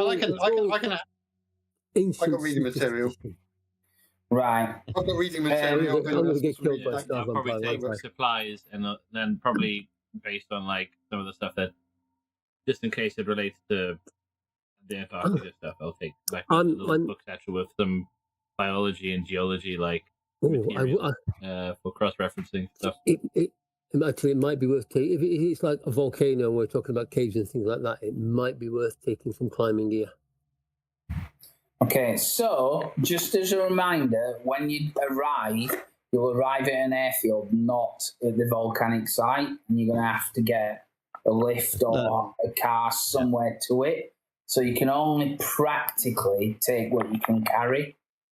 Yeah. But I mean, my dog's kit in case anyone gets injured, obviously. In that case, I'm taking a shank of rope, half a dozen pitons, a rock hammer, and maybe a walking stick. Okay. Food and water. Okay. Well, we'll do the list. We'll do the list between this session and the next. If there's nothing else, you will get in the plane. It starts up and... You could have borrowed a plane. Well, they're all loaded on the ship. I'm sure we could have got it bolted together. They're all on the ship, so yeah,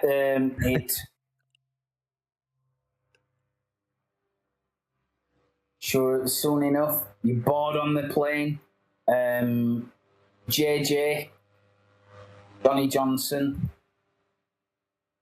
wave you off and you fly over the course of I'm totally bottom half of Australia. So you know, my character has been a totally big kid about this. You're like, ooh, it was a modern age, texting all his mates. That's it. And you effectively head to Viaduct, which is brilliant. And then we will deal with that in the next episode.